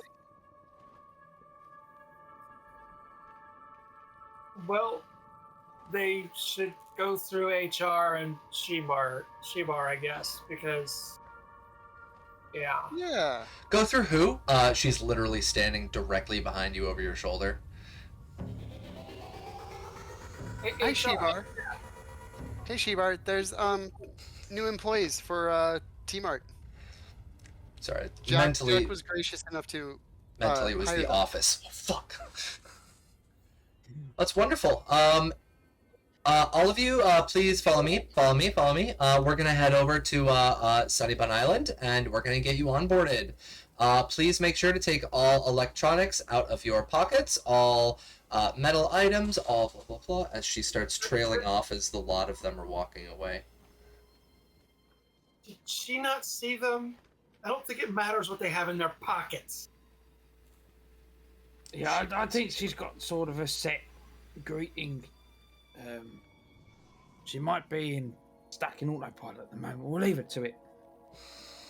T-Bar, tell her I'll be over to collect my finder's fee later on. There's a good day. Anyway,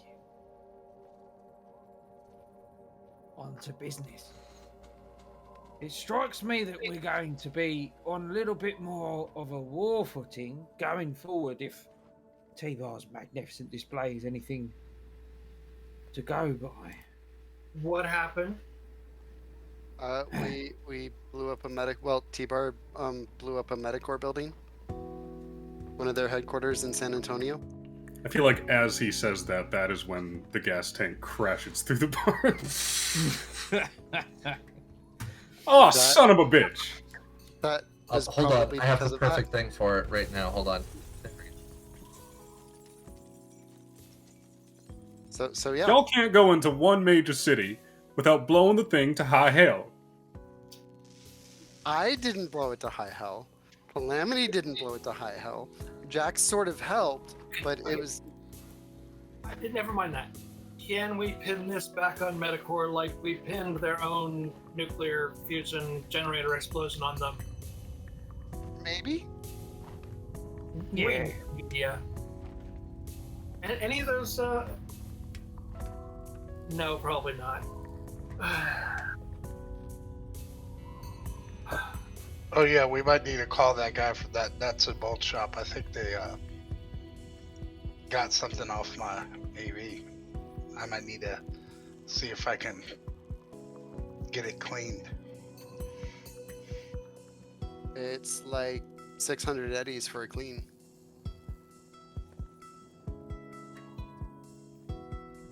Yeah. Yeah. Well, I think that might be worth it. You don't Let's not think have any I'll- of this type of activity traced back to us. you think Then again, we you have could to do go something back to about San it, Antonio, which we Remy? blew up. Hold on. Yeah, I'll call Bolt back. Well, before you do, I'll ask Remy if he thinks he might be able to. Okay. I'm not sure I understand exactly what they might have got from me, but that they were able to try to ping me or whatever. Okay. Remy, go ahead and roll me a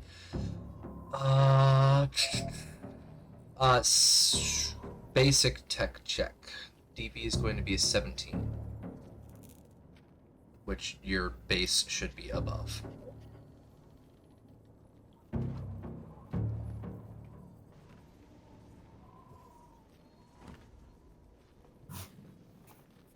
$26, yeah. So, yeah, you know that what they probably did is they pinged out some kind of radar installment. It may or may not have gotten his like the equivalent in the future of like a VIN number. So it's entirely possible that his vehicle has been tagged in some way, shape, or form. Oh, speaking of VIN numbers, Remy, while you're looking that up, do you know how to get rid of electronically stored VIN numbers of people? Because that's something we were going to offer to help because Metacore has VIN numbers of all the Maelstrom people, and oh yeah, maybe the people of maybe our group that worked for them too. So yeah, we need to look in getting rid of their storage of people's VIN numbers. It's not Bio VIN numbers. something like that, yeah. Yeah, I VIN mean, number. I'm kind of new to the whole sort of internal mechanisms of the storage systems. I would probably need to go pick up some programs before I get into that. Okay. Well, if you need some eddies for that, well, I could probably help find them because I'm sort of learning how to do that, like you're learning how to do that, and we just got a decent amount of money for the job we did that got us the stuff to be able to blow up the Metacore building. Yeah, no. I mean, I got the eddies. Oh, okay. Just might need a ride into anywhere but San Antonio, probably. Yeah, that probably wouldn't be good at this point. Yeah, probably not. And I'd say we probably don't want to go to Houston. But Dallas is really big. Maybe... Hey, what about maybe Austin?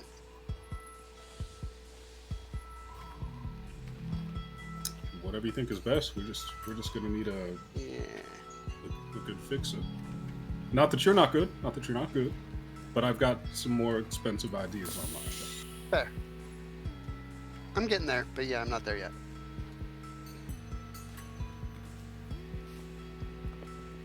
But yeah, T-Bar, I should probably finagle with your vehicle a bit to make sure it can't be tracked and whatnot. All right, thank you. If you need any eddies for the parts or whatever, just let me know. Will do. All right. So what you can do at this point is you can do a check on his vehicle to see if you are able to do this without hacking in using your Netrunner ability. You can do a electronics security tech check. DV is going to be an 18 to go in and clear out his information and or reprogram it for something new. 26.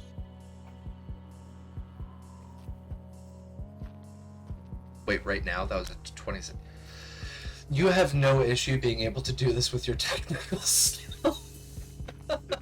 You know where the little transponder is located. You saw that T-Bar had already yanked off some of the wiring to it, so you just remove the transponder itself, replace it with a new one, and you get it set up, and it is no longer under the same identification transponder as it was in the past. You're all set. Damn, T-Bar. It was quick thinking on ripping those wires out.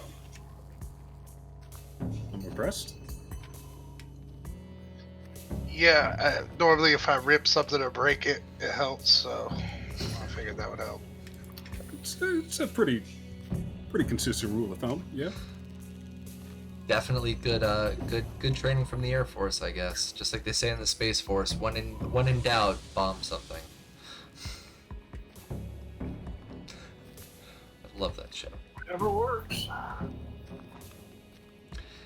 So that's now taken care of. What's the next step you guys are going to be doing? Do we have a Ripper dock on site? You do still have what's her name again? Golly. Kali. She's able to do basic cyber tech.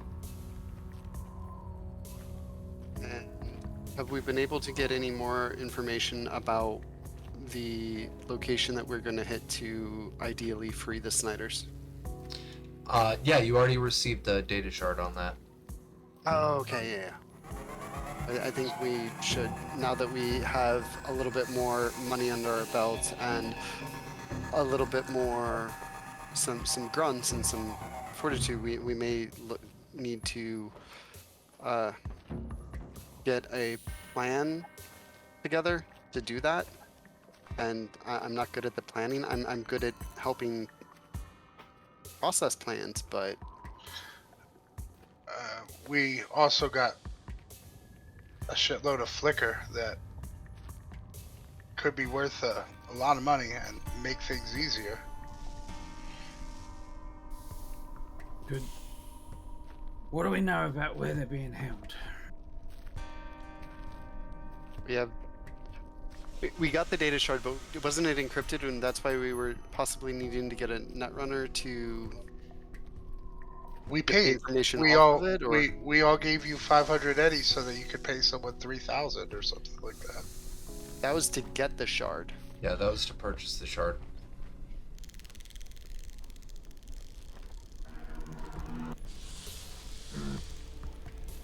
And then we had the discussion from our Remy about picking up the Netrunner ability and possibly seeing if he can jump into it.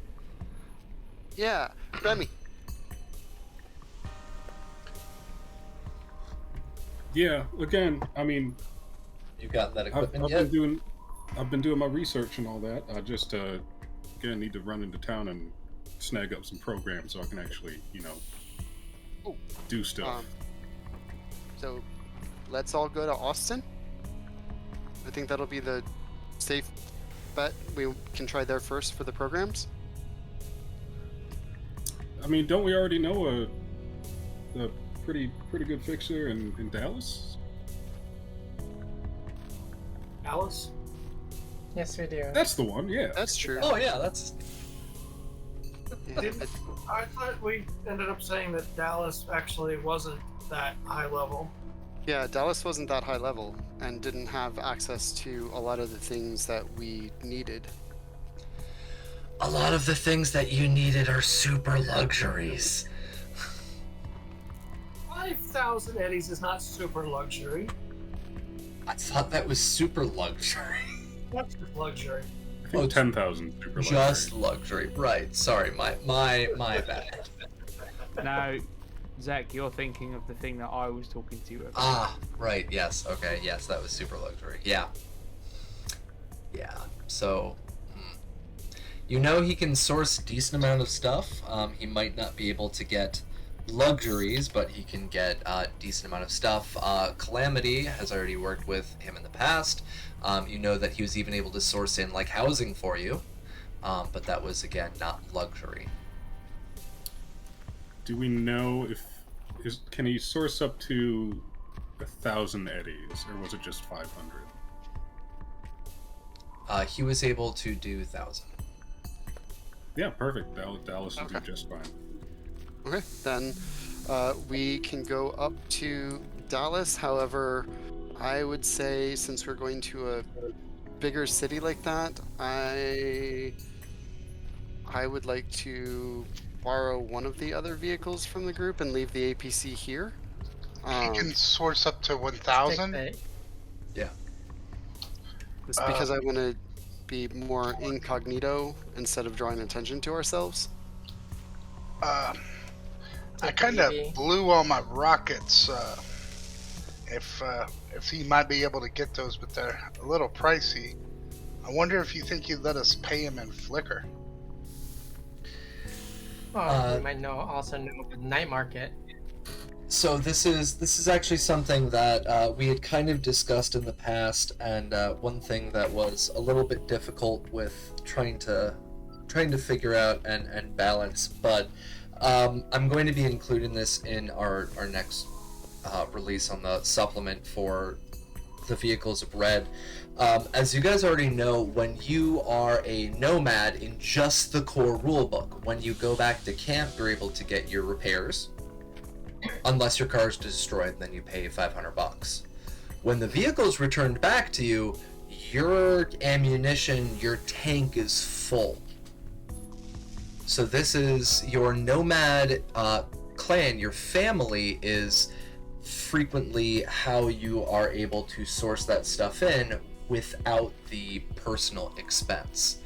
So T-Bar, by returning to your camp, you're able to restock in on your rockets.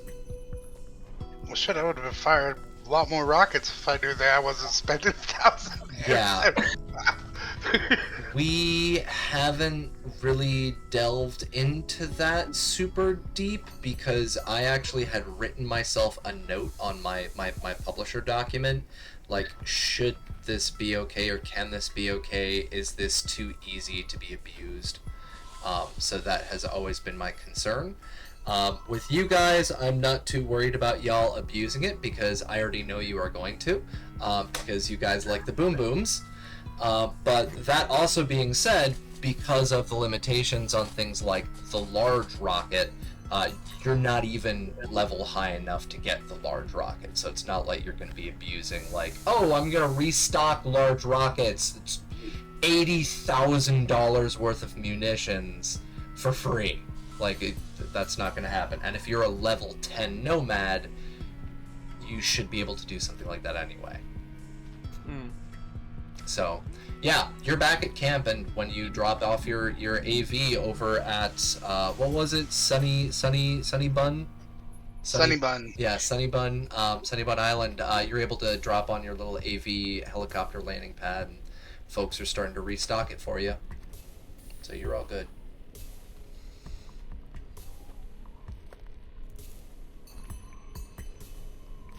I feel like there needs to be a mayor named Isabel at Sunnybun. I mean, maybe that's Shebar's real name. Ah. Actually, you gave me her real name. I have it. What is her real name? I don't even remember. I just call her Shebar. Joni Materialistic Hill. Joni Hill? Yeah. Definitely not Jonah Hill. I mean, if you want that to be Isabella, we can make that Isabella. I'm not too concerned about it because we just refer to her as Shebar usually. Yeah. But, alright, Calamity, do you want to call up Dallas or do you want me to call Dallas? I'll give him a ring. Alright. So you take out your agent, you're going to call, you said Dallas, right? You guys aren't going to Houston? No. Dallas. Okay, just trying to double check. Hold on 1 second. Okay, Remy, what are we looking for again? Well, I just need to pick up some programs for my new cyber deck, so I can actually, use it. Okay, what kind of programs or what level so I know what to ask him? I can give you the list. Okay. Just for the record, it's Send the deeds over to my agent.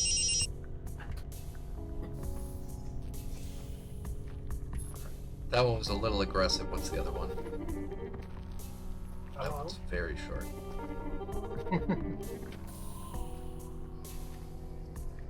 Something Motorola kind of.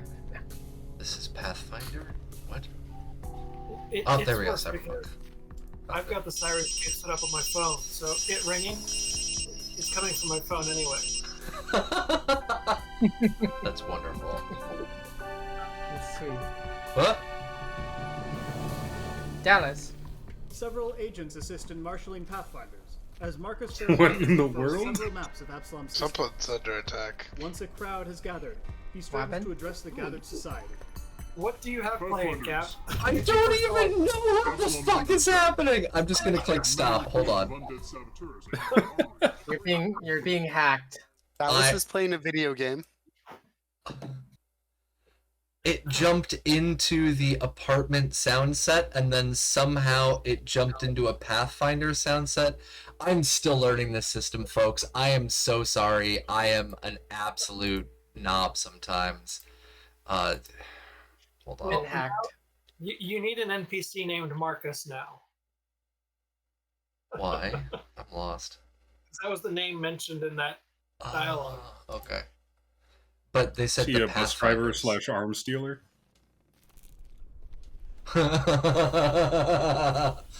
Done. Okay. Well, now that I have that thought in my head, I will definitely have. Yeah, you guys have your local camp there. The person who drives everybody around has one of those short buses. Dude's name is Marcus. Deal. Done. Short bus. Little short bus. It's got to be a short bus now. Yes, it's a little short bus. Well, while you're calling up Dallas, I'm gonna go ask Marcus if he could give us a ride into town. That way we could stay incognito without drawing too much attention to ourselves. Hold on one second. Don't know how I feel about riding the short bus into Dallas. You don't feel comfortable riding a short bus into Dallas?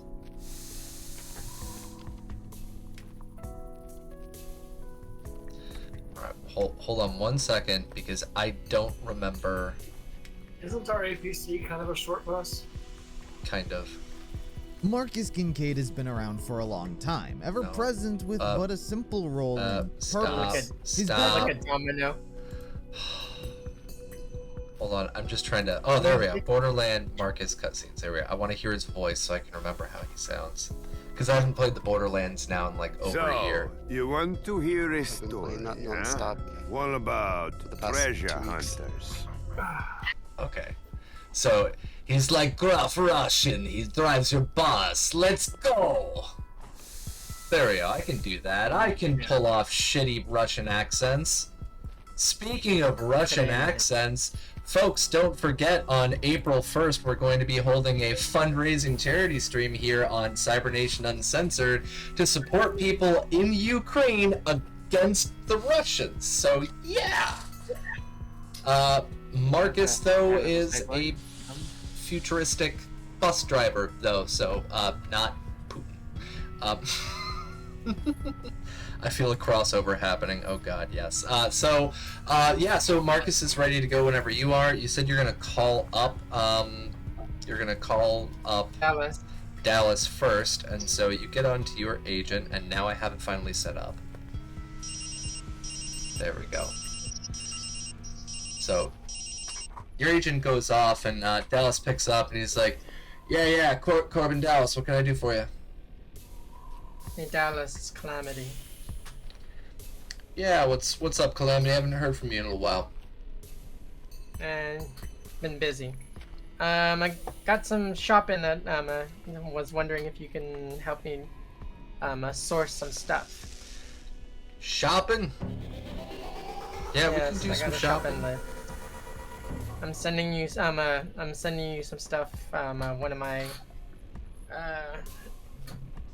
my family members is looking for. Sending you the deets now.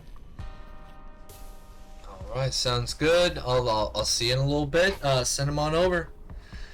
And also, oh, go ahead. Hold on, I got a couple. I was wondering if you could source me an exotic sniper rifle. An exotic sniper rifle. I can see what I can do for you, Calamity. No promises though. Sniper rifles. I mean, they're pretty expensive, but I'll see if I can find one. If not, I was wondering. I wanted to know if you know of a night market that's coming up. Oh. Let's find that out. Would he be having a night market anytime soon. Yeah. Let me go A to. nice night market with an arms dealer. Yes, please. Have we done a night market yet together? No, we No. haven't. No, well, No. Oh my we went to the god. meeting and there was a night market, but Yeah. we never got to do any shopping. Vampire, that means we We can are- finally use your program. Oh, that's not We good. are about to go That's not on good the at getting offensive. to arms dealers. And it definitely won't have a. It definitely won't have my mono 3 in it. Maybe we can offload this the drugs. Maybe not. We'll see. So what are you said you wanted an exotic sniper rifle? Yes. Where's that even? Or an excellent quality. I mean, not exotic. Oh, okay. I was like, which one's the Quality. exotic sniper rifle? I was literally no. trying to look at the Yeah. exotics list, and I got very Brain fart. confused. Brain fart. Okay. Excellent quality sniper rifle, I think is doable because excellent quality. What does it do? It adds how much to the? Is it double the price? Plus,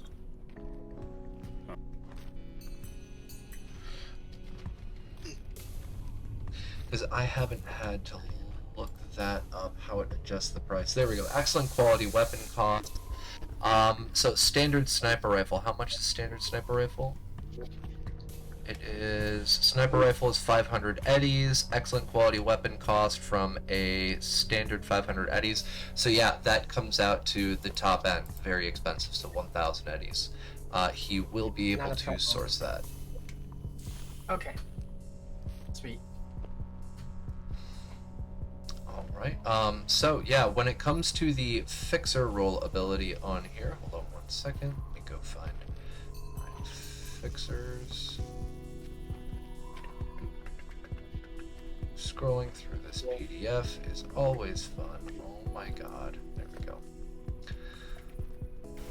Fixer. All right. Charismatic impact. No. Fixer. We're on page 159. There we go. Okay. Cool. Okay. He is able to source up to very expensive, which puts him. Yeah, he was at rank. He was at rank 8. So, or rank 7. So yes. You can always find a place to source up to very expensive items for your clients on a piece-by-piece basis, even if they are otherwise unavailable. Yeah, so I actually don't even need to roll on this. So if your request is 1,000 eddies or cheaper, he will be able to find a source, even if it is normally not available. When it comes to the night market, let me see about night market really quick. I believe you gain night market at 3-4.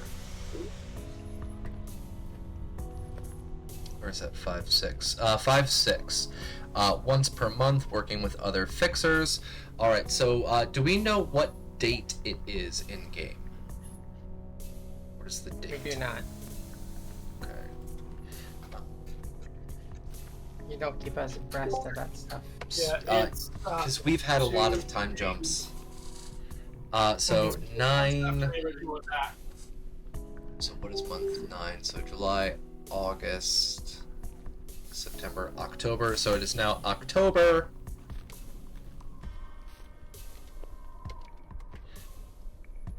well, Devil's Night. October's month 10. Oh, so September. September. Sorry, my. All right, so September. It is September 9th. It's 9/9. So what I want you to do, Calamity, since you're the one giving a call over to Dallas, go ahead and roll me a 1d30, and this will determine what date his night market's going to be on. Okay. Coming right up. If you roll a 9, then boom, there's one tonight. If they roll an 8, does that mean we just missed it and we're screwed? Yep. You're gonna have to wait till next month. 14, so there's gonna be one next week. Yeah, so Dallas is just like, yeah, I'm gonna have a night market next week, and if you send me over that list, I can source a lot of stuff. So feel free to send me over what you need. Okay. Anything else I can do send for him you? over Remy's. Send him over Remy's, and then excellent quality and some AP rounds. Right. Request for some AP rounds. Okay. So when it comes to the excellent quality, that's going to be 1,000 eddies, and then let's see, bullets. Bullets is not a page number. Okay.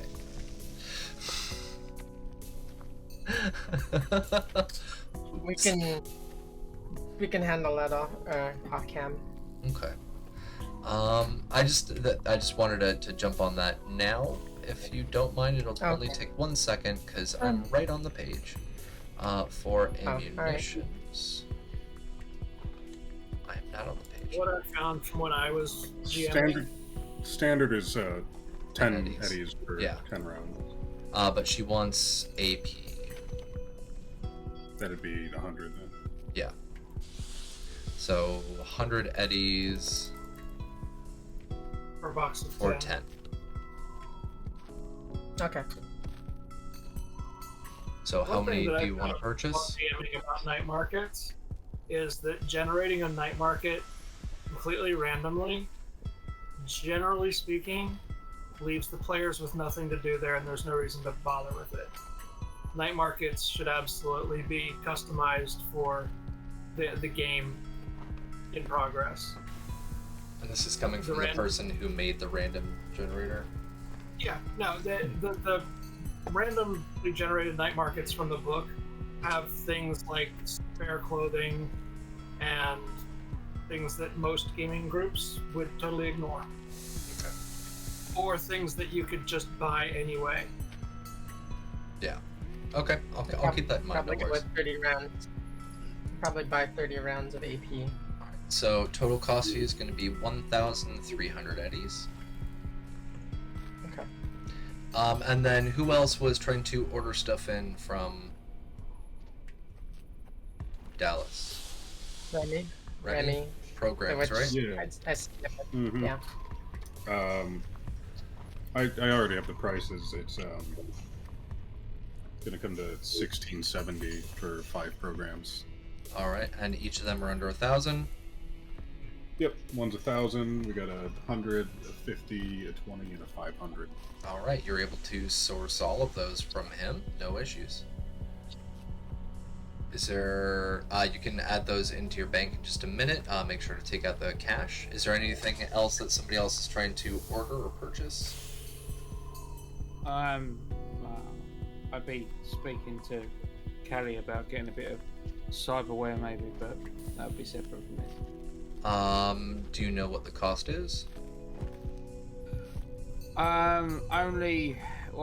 It'll be a neural link and subdermal grip that I want.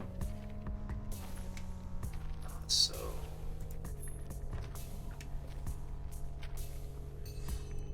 link. That up. Oh my God. Neural links 500. Yep. Subdermal grip is 100.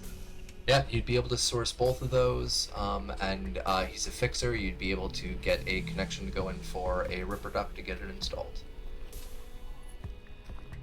Cool. I will do exactly that. All right. Do you want to take the 7 humanity loss or roll 2d6 for the Neuralink? Roll it. All right. Go ahead and roll for me 2d6. Gotta roll it. Always gotta roll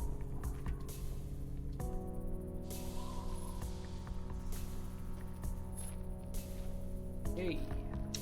All right. 5. And what was the second one you said you wanted? Subdermal grip. Subdermal grip is going to be requires a neural link. 1d6 or 3. What would you like to do? 1d6. All right, roll it. Yeah, roll it. 2. Hey. All right. So yeah, you're able to take a day after you get your drive up there. You'll be able to get it installed. Grand total humanity loss is going to be 7. T-Bar, is there anything that you wanted to get while you were in Dallas? Wait. Oh. Before you carry on, Mhm. my humanity score is now 69. Nice. Nice. Ladies and gentlemen, cheers.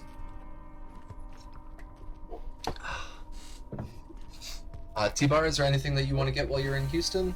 Or sorry, in Dallas? Nothing that I could think of. I can't think of anything. Just if I got the rockets, that was really all I was looking for. Okay. What I would like you to do, actually, because you're going to, you're the one intaking the flicker, right? What do you mean intaking it? You're intaking it into your company, correct?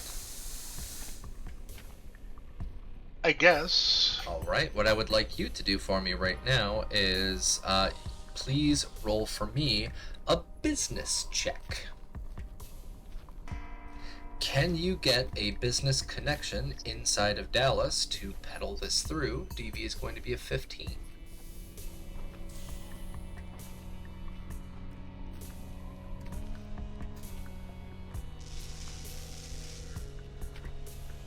Can I have Shiva roll it? You can have Shibar roll it, yes. Hmm. Because she is your assistant and this is part of the job.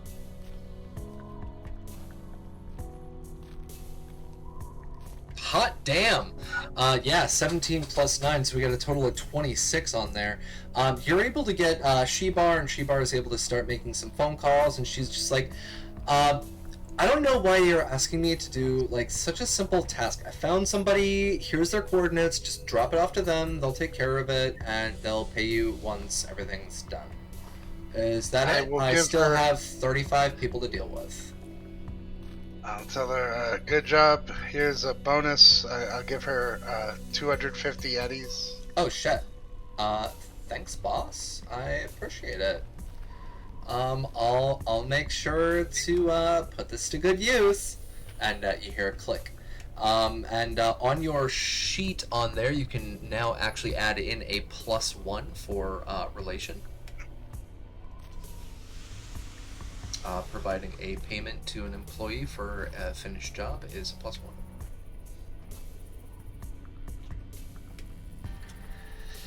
So yeah, you if you get the stuff transported up into Dallas, you will be able to offload it onto another company in Dallas, and they can find a way to sell that flicker off, and you're pretty much going to be the middleman, so you get a solid cut of the profits.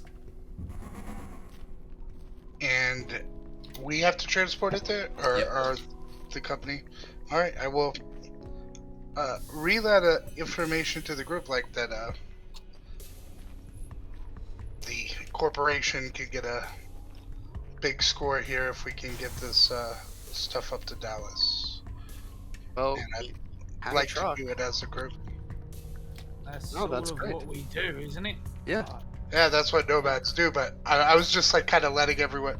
Like, I'm not trying to act like I'm anyone's boss in the group, but I was like, just if we could, the company that I'm running would be able to make this deal, and I'd like to get everyone to help bring it up there so that Metacorp don't try to take it back.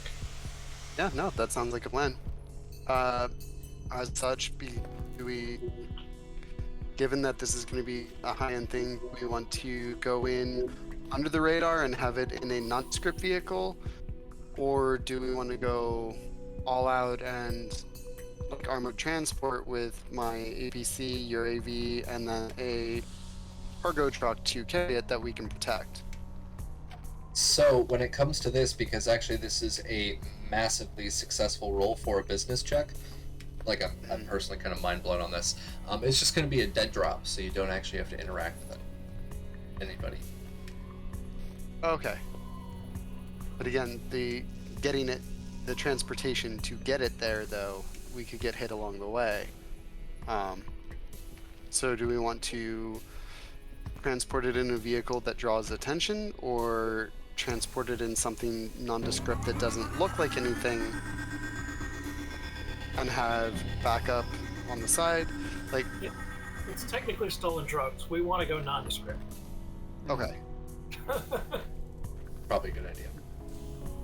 Yeah.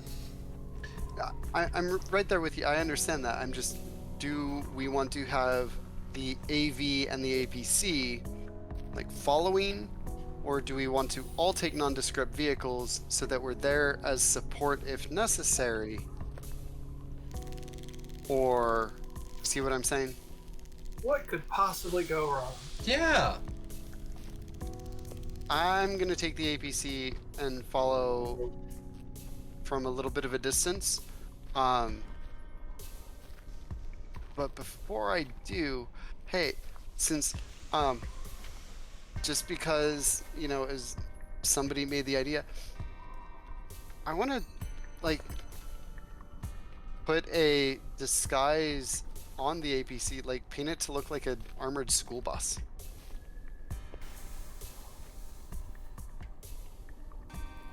You want to paint the APC to look like a school bus. Yeah. I mean, they said it already kind of looks like a short bus anyways, and I mean, they're not technically wrong, and given that this is Texas and these are dangerous times, and anything could happen, we want to make sure the children are protected, so of course we would have an armored school bus for them. And people would think a lot less of that drawing attention than they would of this military vehicle rolling up and, oh my gosh, what's going on? We got to take that from them. Oh no, they're just protecting kids. That makes sense. Again, this is Texas, so they want to save the babies. I mean, these are ones that are already born, so they may not care about them as much, but... Wow. Is there... Please tell me on Sirenscape there is a ba-dum-dum-ts. Yes! I believe you played it yesterday. There we go. You did, yes. Perfect. Yes, you totally can get a paint job that's actually inside of the that's inside the vehicles of red. Let me pull up a paint job. Hold on 1 second. I think it's only like 100 eddies. Entirely of 6th Street Gang. You what? Texas is essentially made up entirely of 6th Street Gang. Yep. Yeah. So you can do 100 eddies to completely paint the thing a bright fluorescent neon yellow, and then it'll be an extra 50 eddies if you want to paint on the words school bus. Is that what you want to do? Can he add on the little stop signs that come out whenever he stops? That say No, stop? I'm gonna throw an extra 100 eddies at this, so I'll pay a total of 250. I want this to I want it to actually be passable and not just as a paint job, but have people be like, no, that totally makes sense that that's what that is. Give me 1 second. Do I even have anything like this? I have interior redesign. Do I have an exterior? So many of this are just completely focused on blowing shit up. I never thought about, players deciding to turn an APC into a functioning school bus. Let me... How about this? And I can add this in. I'm going to type this into my GM Discord notes while I'm saying this out loud so I do not forget to add it in. So this is my GM notes. So addition to the VOR. Vehicle, let's do civilian vehicle camouflage. So I'm going to have 2 versions of this for you, okay? So civilian vehicle camouflage. This is going to be a full exterior redesign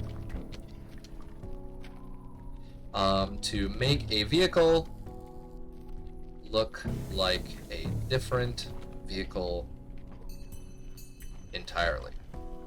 This is going to be 250 EV. Now, I'm going to take that and I'm going to modify that from civilian vehicle to a military vehicle camo. And I'm going to list that out as 500 eddies. Okay.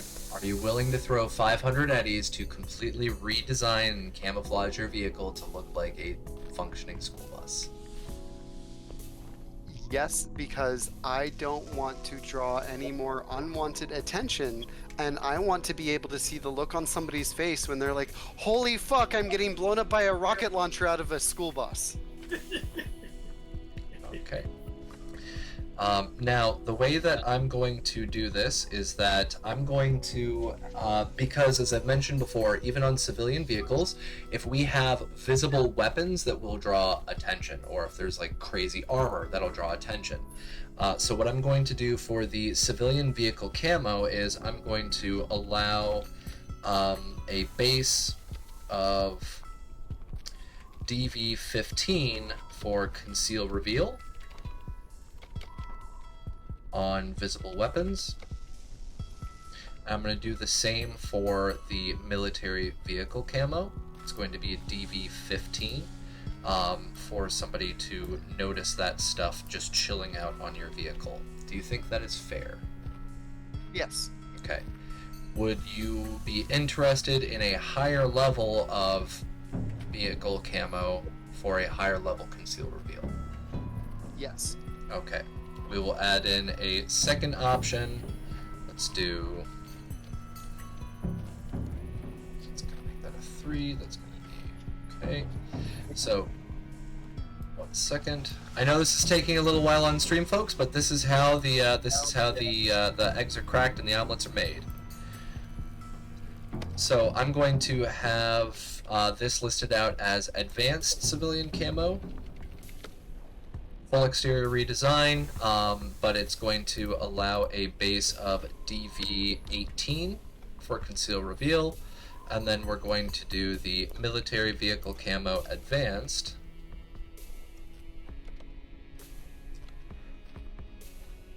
At a 4, and that's going to be 1,000 eddies. Are you willing to pay 1,000 eddies? Yep. All right. And that's going to be a DV18 for somebody to recognize any of the weapons on your vehicle. Done. Okay. Saved. That'll be in our next supplement. Vehicle camouflage. Deducting 1,000, noting on my character sheet, deducting 1,000 eddies for school bus paint job. This guy, a super stealthy school bus. School bus team, it's taking kids' school, the version of Trauma Team in the Cyberpunk universe. Yes, pretty much. Domino is now Miss Frizzle. Mr. Frizzle. Nope, Miss. We're gonna get you a wig. We're gonna get you the dress. The Galaxy dress, because that was the best one. I loved that one. She looked amazing in that episode. Oh my god. Okay, there you go. So you'll be Miss Frizzle with a unicorn face.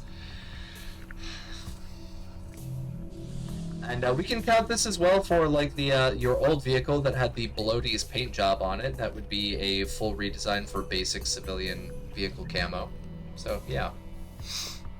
All right, so we've gotten that out of the way. I'm sorry that took a little bit. Chuggy T-Bar is going to be bringing up the stuff and then dropping it off of it at a dead drop. Jack is going in for bio work.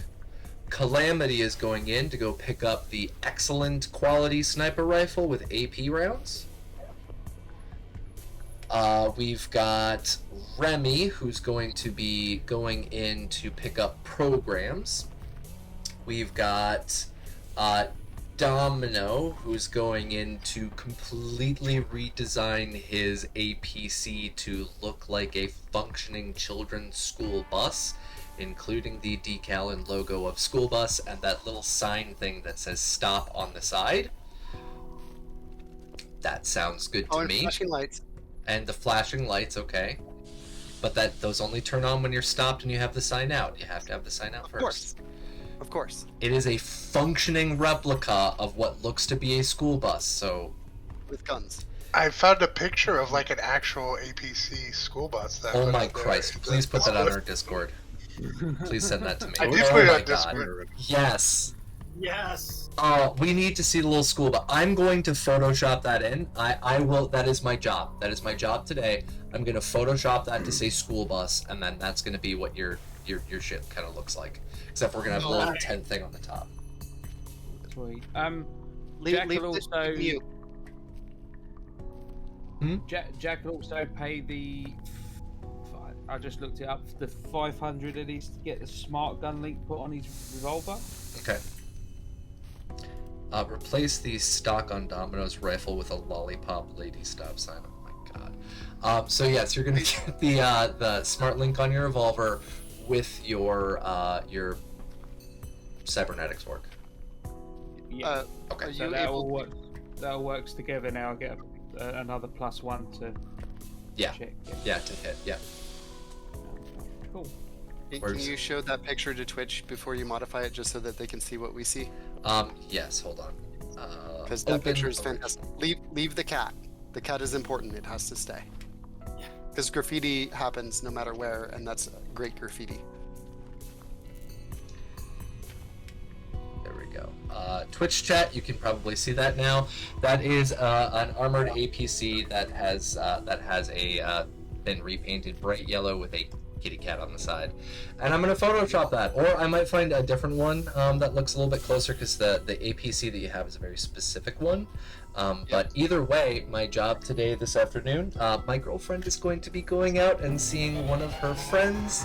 And so when she goes, I will use that chance to sit here and be a nerd on the computer. So, yeah. Chigo. Is Kim Possible going to be there too? Ron Stoppable's gonna stop it from happening. That's 2 nukes, guys. You want to keep going?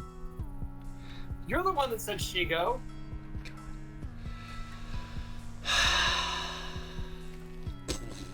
So, that's what you're going to be doing, Domino. You're going to go get that done. Mojo, what are you going to be doing? Or are you shopping for anything other than your not quite lightsaber? You can try rolling to see if you can source it this time around. You can give that another shot if you would like. What was the roll for? What was the roll? I roll for it. Yeah. Let's see if he can find it. Okay, so the first thing that you're going to need to do is roll me a luck check, and then I will roll to see if he has access to it. What is your luck? 4. All right.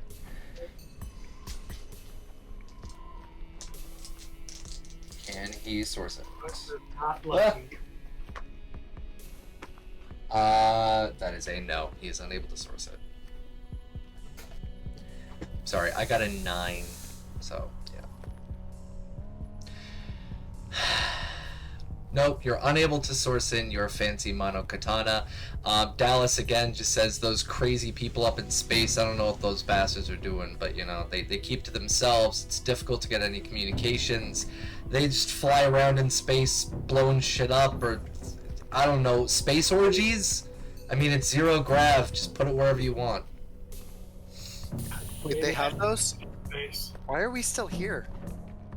Why do you think they got a population in space? You think it's out of nowhere? Space orgies, I'm telling you.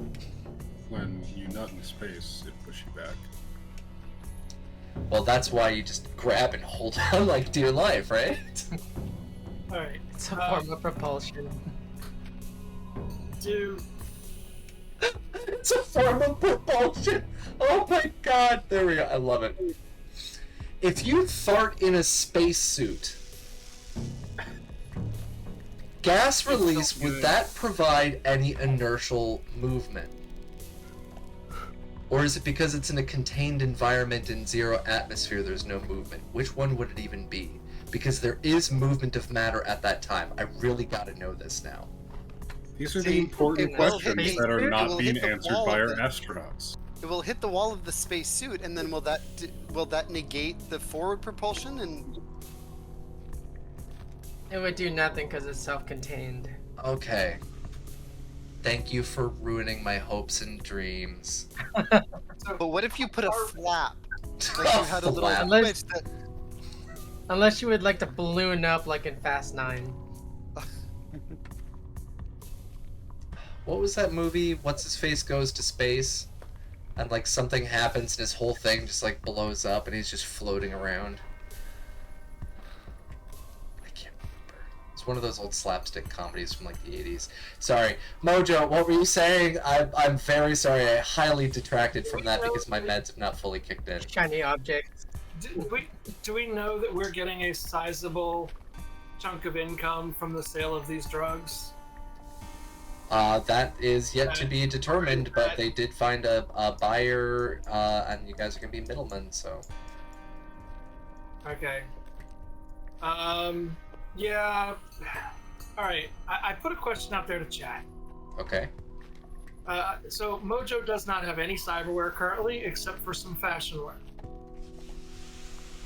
So, should Mojo go ahead and chip in and get one cyber eye with teleoptics and a targeting scope? Your question has been Or answered. should he just get the smart goggles for the same price, but the chipping in would provide for more options later? You can change your name to Stargazer from Silverhawks. I don't know that reference. Me neither. I think He was their chief.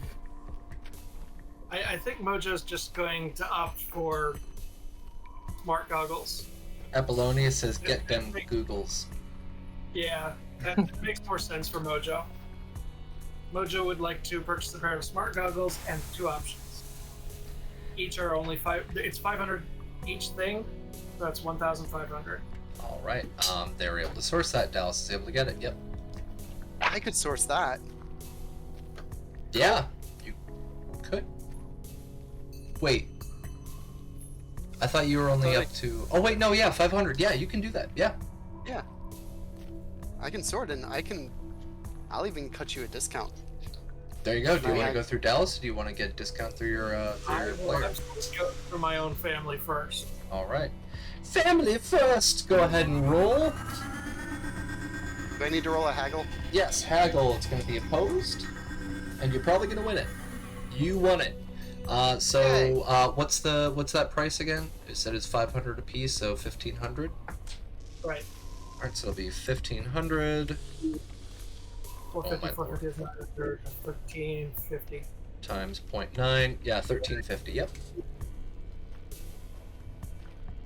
See, I am math, so. I'm sorry. I know. I love math, so yeah, it's all good. That makes you I'm gonna- 1 in approximately 7.8 billion. Congratulations. Yeah. No, hold on. You and Stinkpalm, because Stinkpalm also fucking loves the shit out of his math. And he is so good at it too when he was number crunching all of our statistics. Oh my god. So yeah, you were able to get that sourced through Domino. You didn't even need to go out to Dallas. So you have a choice. You can go with them to Dallas, or you can stick in the camp. I'll stick at the camp, and as people come out of the indoctrination for Team Art, I will set them up with jobs within the family. You do have an internal agent or one of those comm systems? I have both. Not an internal agent. I have a regular agent and just a head mount comm set. Okay. Cutting in through your comm set, you hear Shibar. She's like, "It's not indoctrination. We call this onboarding, and it's one of the most integral steps to a corporate ladder. Thank you very much." And then you hear a click. She was in the building. She was nowhere nearby. That's alright. How do you like your new boots, by the way, Mojo? Huh? How do you like your new boots? When did you decide to change to those? Son of a bitch. God. What the fuck? No! Now that it has been pointed out to you, you recognize that your boots are currently a bright pink, and your hat is a bright green, borderline mint green. as you Okay, crumple it up how and much- throw it on the ground. How much is it going to cost to replace those with properly normal Nomad colors and not E-mark colors? That is going to be Too.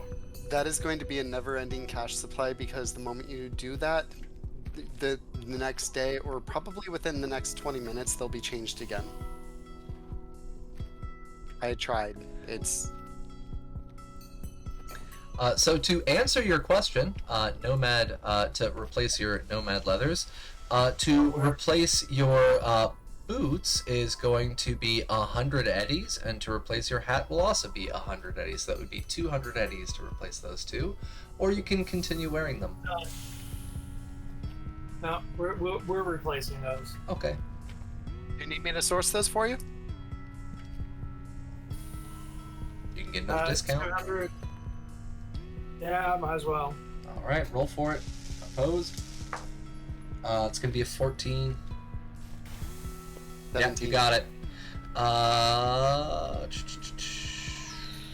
200 times 0.9. Go. 180. Right? Right? Vampire? I wasn't. E1, yes, 180. I mathed before you mathed. Because I wasn't paying attention, I was still doing the smart goggles. Yeah. I can sometimes math too. I think this the audience needs to like take note of this, because I think this is the first instance of it successfully being done by Cap. Yes, if any of my students are ever watching these VODs, It just usually takes a while, but he gets there. I mean that's like the fastest I've ever seen it. Yeah, this is the fastest. I'll agree there.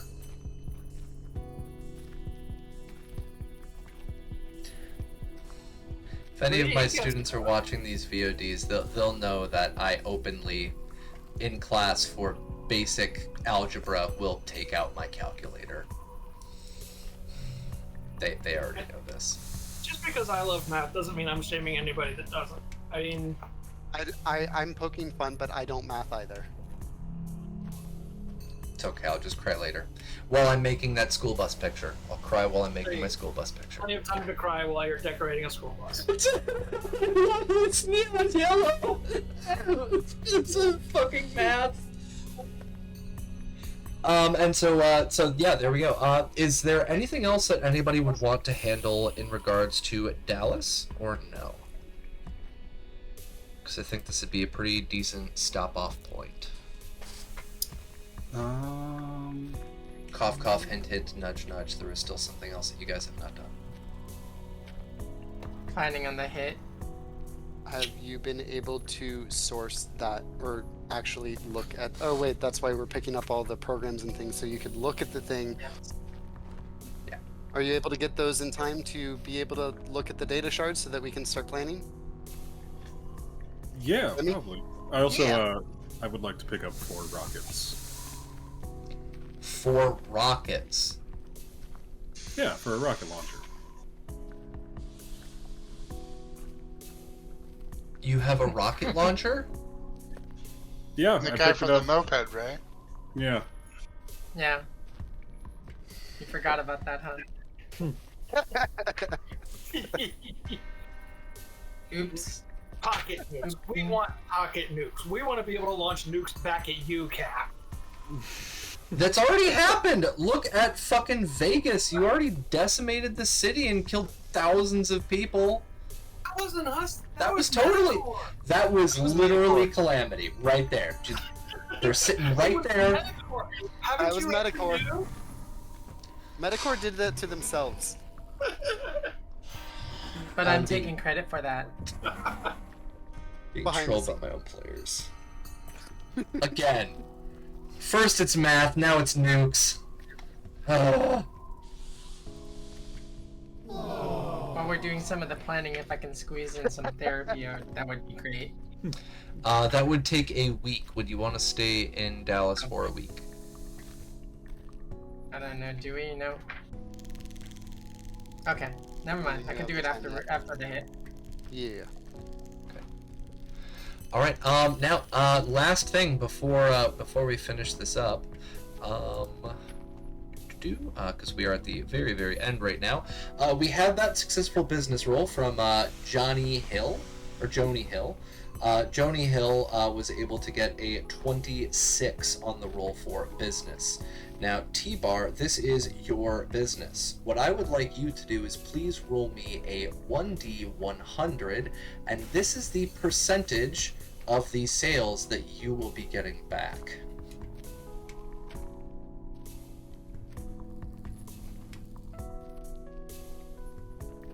Alright, so you're going to be getting back 6% of the sales as a middleman. Now, this is where the next piece comes in. What is your luck score?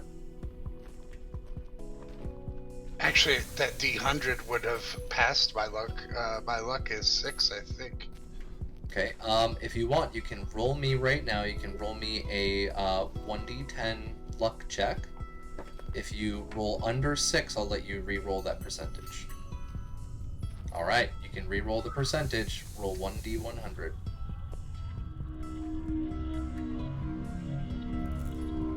Alright, 36% of the sales.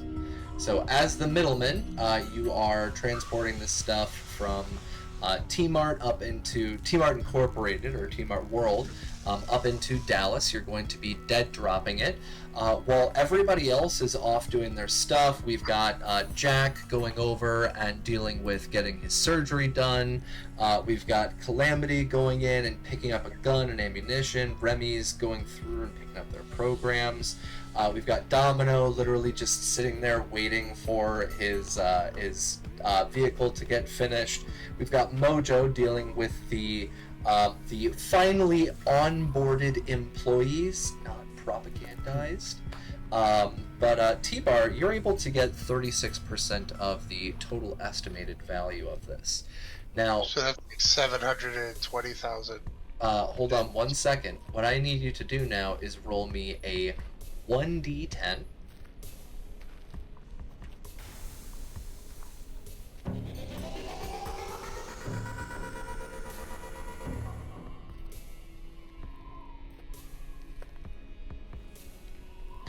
The final street value of this drug shipment was approximately $4 million worth of flicker.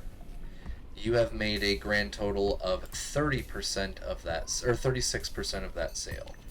So 36% times 1440. You have made. Oh, oops, wrong button. So 1,400,000. No, that's 360%. yeah, Or 36. 36% comes out to 1,440,000.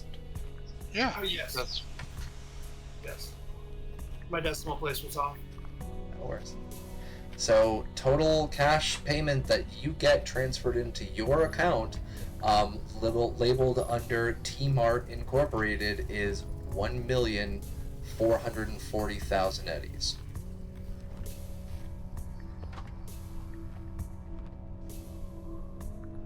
all right.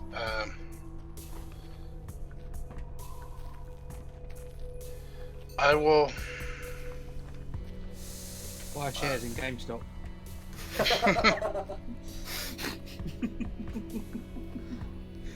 I will call a meeting between everybody and let them know that I got rid of the drugs and we got a pretty nice payout. So it's the next day, you've got this payment through.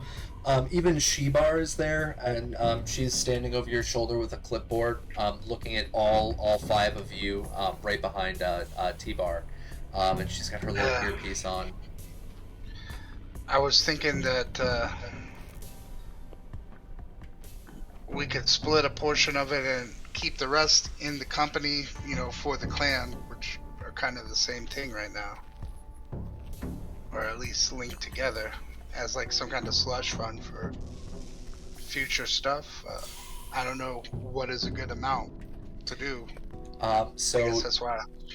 Shebar leans over and just says to you, she's like, they don't know the amount yet, so I recommend keep a little bit for the company.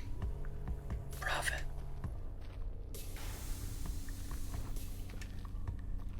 That's what she whispers Can I into do a your ear. perception check to see if I hear that? You say totally that, can. No way I Her wouldn't be total able to comes get out to a 21, so perception check. Gonna spend None of all y'all of my here. luck.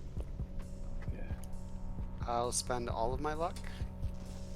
Any +2s in chat? If there's a +2 in chat, I'll use that too. There is, we've got 1 + 2 from Outrunner. Raven, that is after the fact. You can't do that. That's cheating. So you said it was a 21 that she got? It was 21. All right, I beat think that. I did it. 22. All right, so Remy and Domino beat it Domino, as well. the two of you hear her mention that the group doesn't know the amount to try and keep some. So that's what the two of you very quietly hear. The rest of you have no iota of what was being said. Yeah, Mojo, being the bureaucracy person, doesn't know the total, didn't catch the lip reading or hear what was said. Mojo will say, yeah, we got to keep the family running, and the business helps with that. I don't know how much you guys found and how much it was, but what do we say we put 50% back into gains, and the other 50% for us running the family? Well, I mean, we got quite a lot. I was actually thinking about. It's nearly $1.5 million. I was thinking we could keep $1 million for the clan, and the other 440,000. It's a split. I don't know how we want to split it. We're gonna have to pay those Maelstrom folks something. So, I mean, yeah, that comes out of the family and out of the business. They're employees and they're part of the family now. So that would come out of the million. I would say, I'm not good with numbers, but honestly, we each need enough to get things done. And as you said, keeping the rest as a slush fund. What if we broke I mean, it? 440,000 divided by 6 of us that's is not chump change. right. No, That's a lot of yeah. So I mean, $1 million for the clan is still. I mean, Yeah. that's a good start, and that we might be able to get some more assets, more people. I would say we Yeah. could probably put a little bit more than that, just the million into the. Right. I was thinking maybe 1,240,000 or something, and then split the other 200,000. We still get almost 50K each then, and that's probably more than we really need. Honestly, yeah, I think Yeah. giving us, if each of us took 50K each, that I've never seen that much in my life combined. I've very rarely even heard of that much being moved. So, yeah. Shebar did set all this up, so I got to give her some kind of bonus. So I mean, I'm not giving her an equal split. You can take that out of the slush fund, yeah. Yeah. I got to give her some kind of bonus. Yeah. I don't know about Remy, but I think our workshop could use a little bit of an upgrade. That would come out of the main. Yeah, that comes out of the clan corporate fund. But as long as I can pay for my my cybernetic upgrades and therapy and a few toys, I'm fine with whatever you decide. Oh, what about if we eat? I mean, even giving each of us taking 25K, then putting $1 million just directly into the company, and then the difference of what's over between whatever's over $1 million and minus the 25K each, the rest of that is a slush fund for us for making sure Remy's tech shop is set up, making sure Kira's med bays fully squared away, stocked up, making sure that our vehicles are squared away, have our own slush fund for us, plus, so straight million into the company, slush fund for us, and each of us then just taking 25K. I still think that sounds like more than I actually really need to spend. More than even I really ever need. But I'm Yes. Yeah. Agreed. Yes, So it's basically, more we're going to take As the, one. as the we're gonna- individual that stood out in front of 35 cyber psychos and a shit ton of armor, yes, I will take 25k. Thank you very much. So basically, we'll take 150 out, and whatever's left over that. So that's going to leave like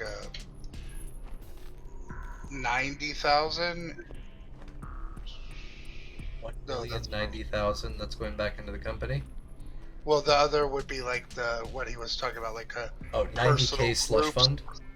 right? For Like us, group yeah. slush fund, and then like a company $1 million.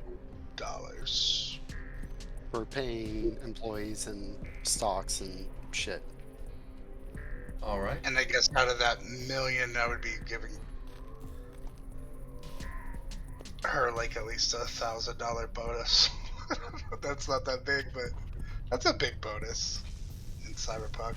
Yep, she'll take it. She's happy. She's just like, she's standing there with her clipboards, writing stuff down, taking down notes, trying to understand exactly what you guys need.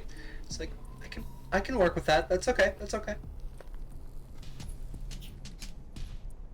And ordered us some of those coffee mugs and one of those swag bags, so that if we have some meetings, give those out.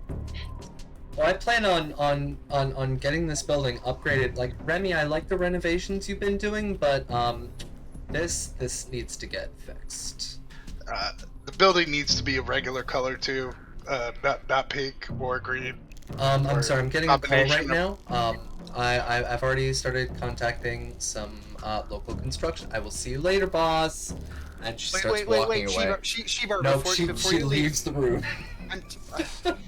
I was gonna say, I was going to agree to the colors, just make them in a certain way, like make the building the green. I think if you did that, it would be okay, and maybe make the roof the hot pink. That way it doesn't. She's already left the room. I'm sure she can hear me because she can hear every fucking thing else. So, Shebar, I'm saying this into your mythical area of surveillance shit that you have going on. Maybe make just the building the whole green color and make the roof the pink or whatever. That way it's not super clashy, but still caters to both of us. Go ahead and give me a perception check. Great. Say something derogatory about her. You see she's about halfway down the hallway now, but you see like down the hallway she's literally doing this with her hand on her earpiece. Okay. Greedy bitch. With that, you can see her stop. Full stop in the middle of the hallway, and she grabs the clipboard, lifts it up a little bit, writes down a little note, and continues walking again. You heard that, didn't you? Can we all agree Sheba's pretty fucking overbearing, and I'm getting kind of fed up. She can do whatever she wants with you, T-Bar, and your clothes and your style. I don't work for her. I don't know. I think the pink and green looks good on you. The what now? Your jacket, I like it. Hey, What hey, do you mean about my jacket? On the back, the rhinestones, they're nice. Son of a bitch!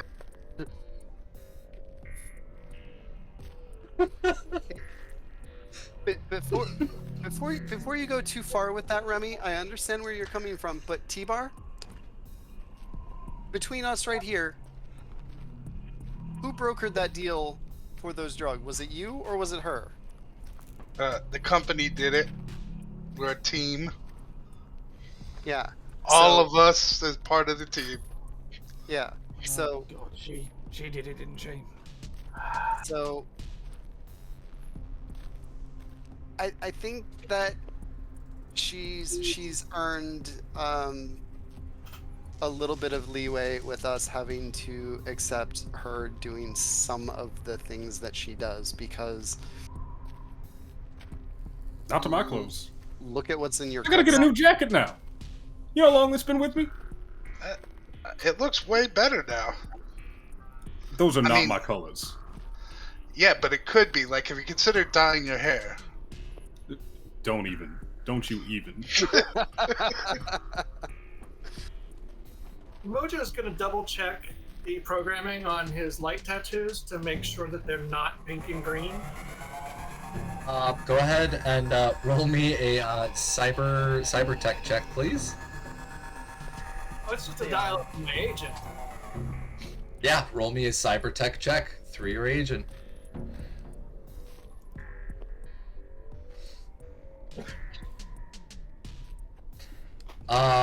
You're not sure what's going on with your agent, but you seem to be locked out of the coloring system of your light tattoos. He's gonna start cussing like Cartman. They haven't changed color, but you don't seem to have control over the color sliders. They look normal. For the moment. I'm going to set my agent to have it as its AI capable of looking into that for me. I'm gonna tell him, on the agent they got the fingernail or fingerprint scanner. You really should use that. It's dangerous to not have a password for some out there.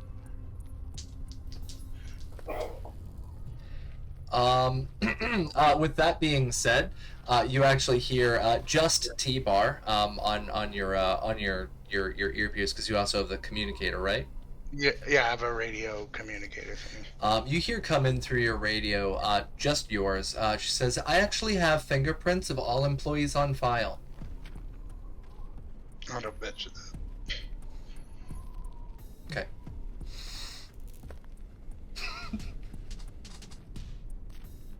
Well, Domino, I need you to get me a new jacket. And if you're listening wherever you are, you mess with my clothes again, you're getting one in the kneecaps. And that's There's a promise. no response. I got a 20 on my haggle for his clothes. All right. You just barely beat that. So yeah, that'll be a total of $90. I figure if he threw his jacket on the ground and he's like ordering another one, I'm gonna be like, man, this is nice, and I'm gonna pick it up and I'm gonna put it on. All right. Wear it there with my suit. Sounds good. Yeah, you now have a Nomad leather jacket with a rhinestone encrusted T-Mart World logo on the back. Okay. All right. Now, ladies and gentlemen, and everybody in between in our audience, this is where we are going to be ending our session with this wonderful little interaction. Absolutely loving what we are doing. I'm going to turn off our background sound. I hope all of you have enjoyed today's session, and hopefully the Sirenscape has added a little bit extra. I see that we also have +2s and -2s. We didn't really need those for anything, but trusting RNG to dictate brand color is generally a bad idea. Yeah. So what I'm going to have our players do is we're going to outro ourselves. Starting off for us, Violet Neon, go ahead and outro. Hey, I am Violent Neon. I have been your nomadic school bus driving secretly in APC nomad for the evening, and will be every Saturday. And when I'm not here, you can find me on Cybernation Uncensored's Discord as Violent Neon. Awesome. Thank you. Vampire. I am Vampire Bites. You can find me here every Saturday night playing Mojo, the Nomad Lawman. When I'm not here, I'm in the Discord, I'm on somebody else's Twitch stream, or I'm running my own Twitch stream. Vampire Bites just about everywhere. Awesome. Thank you. John. Yeah, I'm John. I played your tech and soon-to-be functional netrunner tonight, Remy Johnson. You can find me here every Saturday for this, and every Friday for Fallout Asia. You can find me over lurking on the Discord as Johnny Drop, and if you'd like, you can check out my SoundCloud at Arxen. Awesome. Thank you. Raven. One, Raven. I've had the pleasure of playing Calamity tonight for you. You can find me here every Saturday for Cyberpunk Goes Nomad, and every Friday for Fallout Asia as well. You can find me all over the internet at Doña 13 Cuervo. Thank you. Thank you. Chuggy. All right, I'm Chuggy, and I played T-Bar tonight. On the weekends, I normally stream on Chuggy305 on Twitch. Awesome. Thank you. Mark. Yeah, Mark, Captain Mark 87 on the Discord. You can find me here Saturdays playing this, Fridays on the Fallout game, and Sunday night over at twitch.tv/Heroes Inferior 5 Pacific. I was playing Rocker Boy Devilish Jack Holmes this evening, and I mean, I nearly shouted out, I'm going to Vegas, but that's an irradiated pit at the moment, so I guess I'm not. But I've got some ideas for that money, so it's a silly amount of money to give away. It is a Well very, done to you, sir. very large amount of money. Yeah. Well done to you, sir. And yeah, come check us out next week. All right, thank you. And ladies and gentlemen, and everybody in between, my name is Capricious Nature, or Zach, as Rob sometimes refers to me on stream. I'm here GMing our wonderful Cyberpunk Goes Nomad on Saturdays and our Fallout Asia on Fridays for our Thank God It Is Fallout Friday. We have back-to-back sessions with GM Rob Mulligan and then myself. When it comes to our upcoming big events, as was already mentioned on Cybernation Uncensored, right there on our comments section, tomorrow, noon Pacific Standard Time or 3 p.m. Eastern, there is a brand new Dune 2D20 campaign that is going to be played 100% Bene Gesserit all-female cast. Come and join us as we have Rob joined in by an absolutely amazing lineup of an all-female cast doing a Bene Gesserit run-in of Dune 2D20. At the end of this month on the I believe it is going to be the 26th for everybody back in the USA. You can find myself and Vampire Bites playing over with Darren Drader for a Fallout Pacific Northwest. I'll be dropping links for that next week once everything's hashed out. And at the very, very end of the month, shortly after that, on the 1st of April, and this is not an April Fool's joke, we have a campaign that's going to be run by wonderful James Hutt himself from Artel Saurian. We will be here on Cybernation Uncensored on Twitch, and it will be a charity stream to help the wonderful people over in Ukraine dealing with the situation with Russia right now. We will be joined, as I said, by James Hutt. Rob is going to be in the game.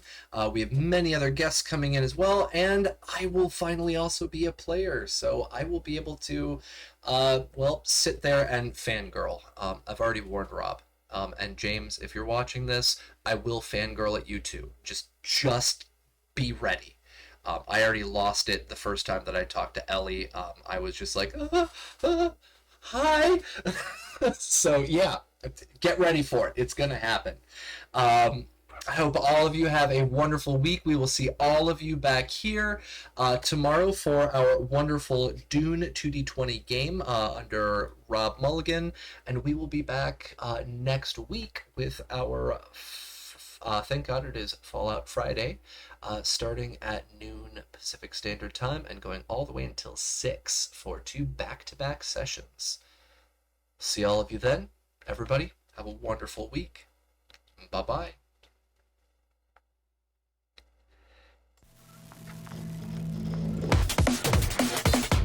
Cybernation Uncensored.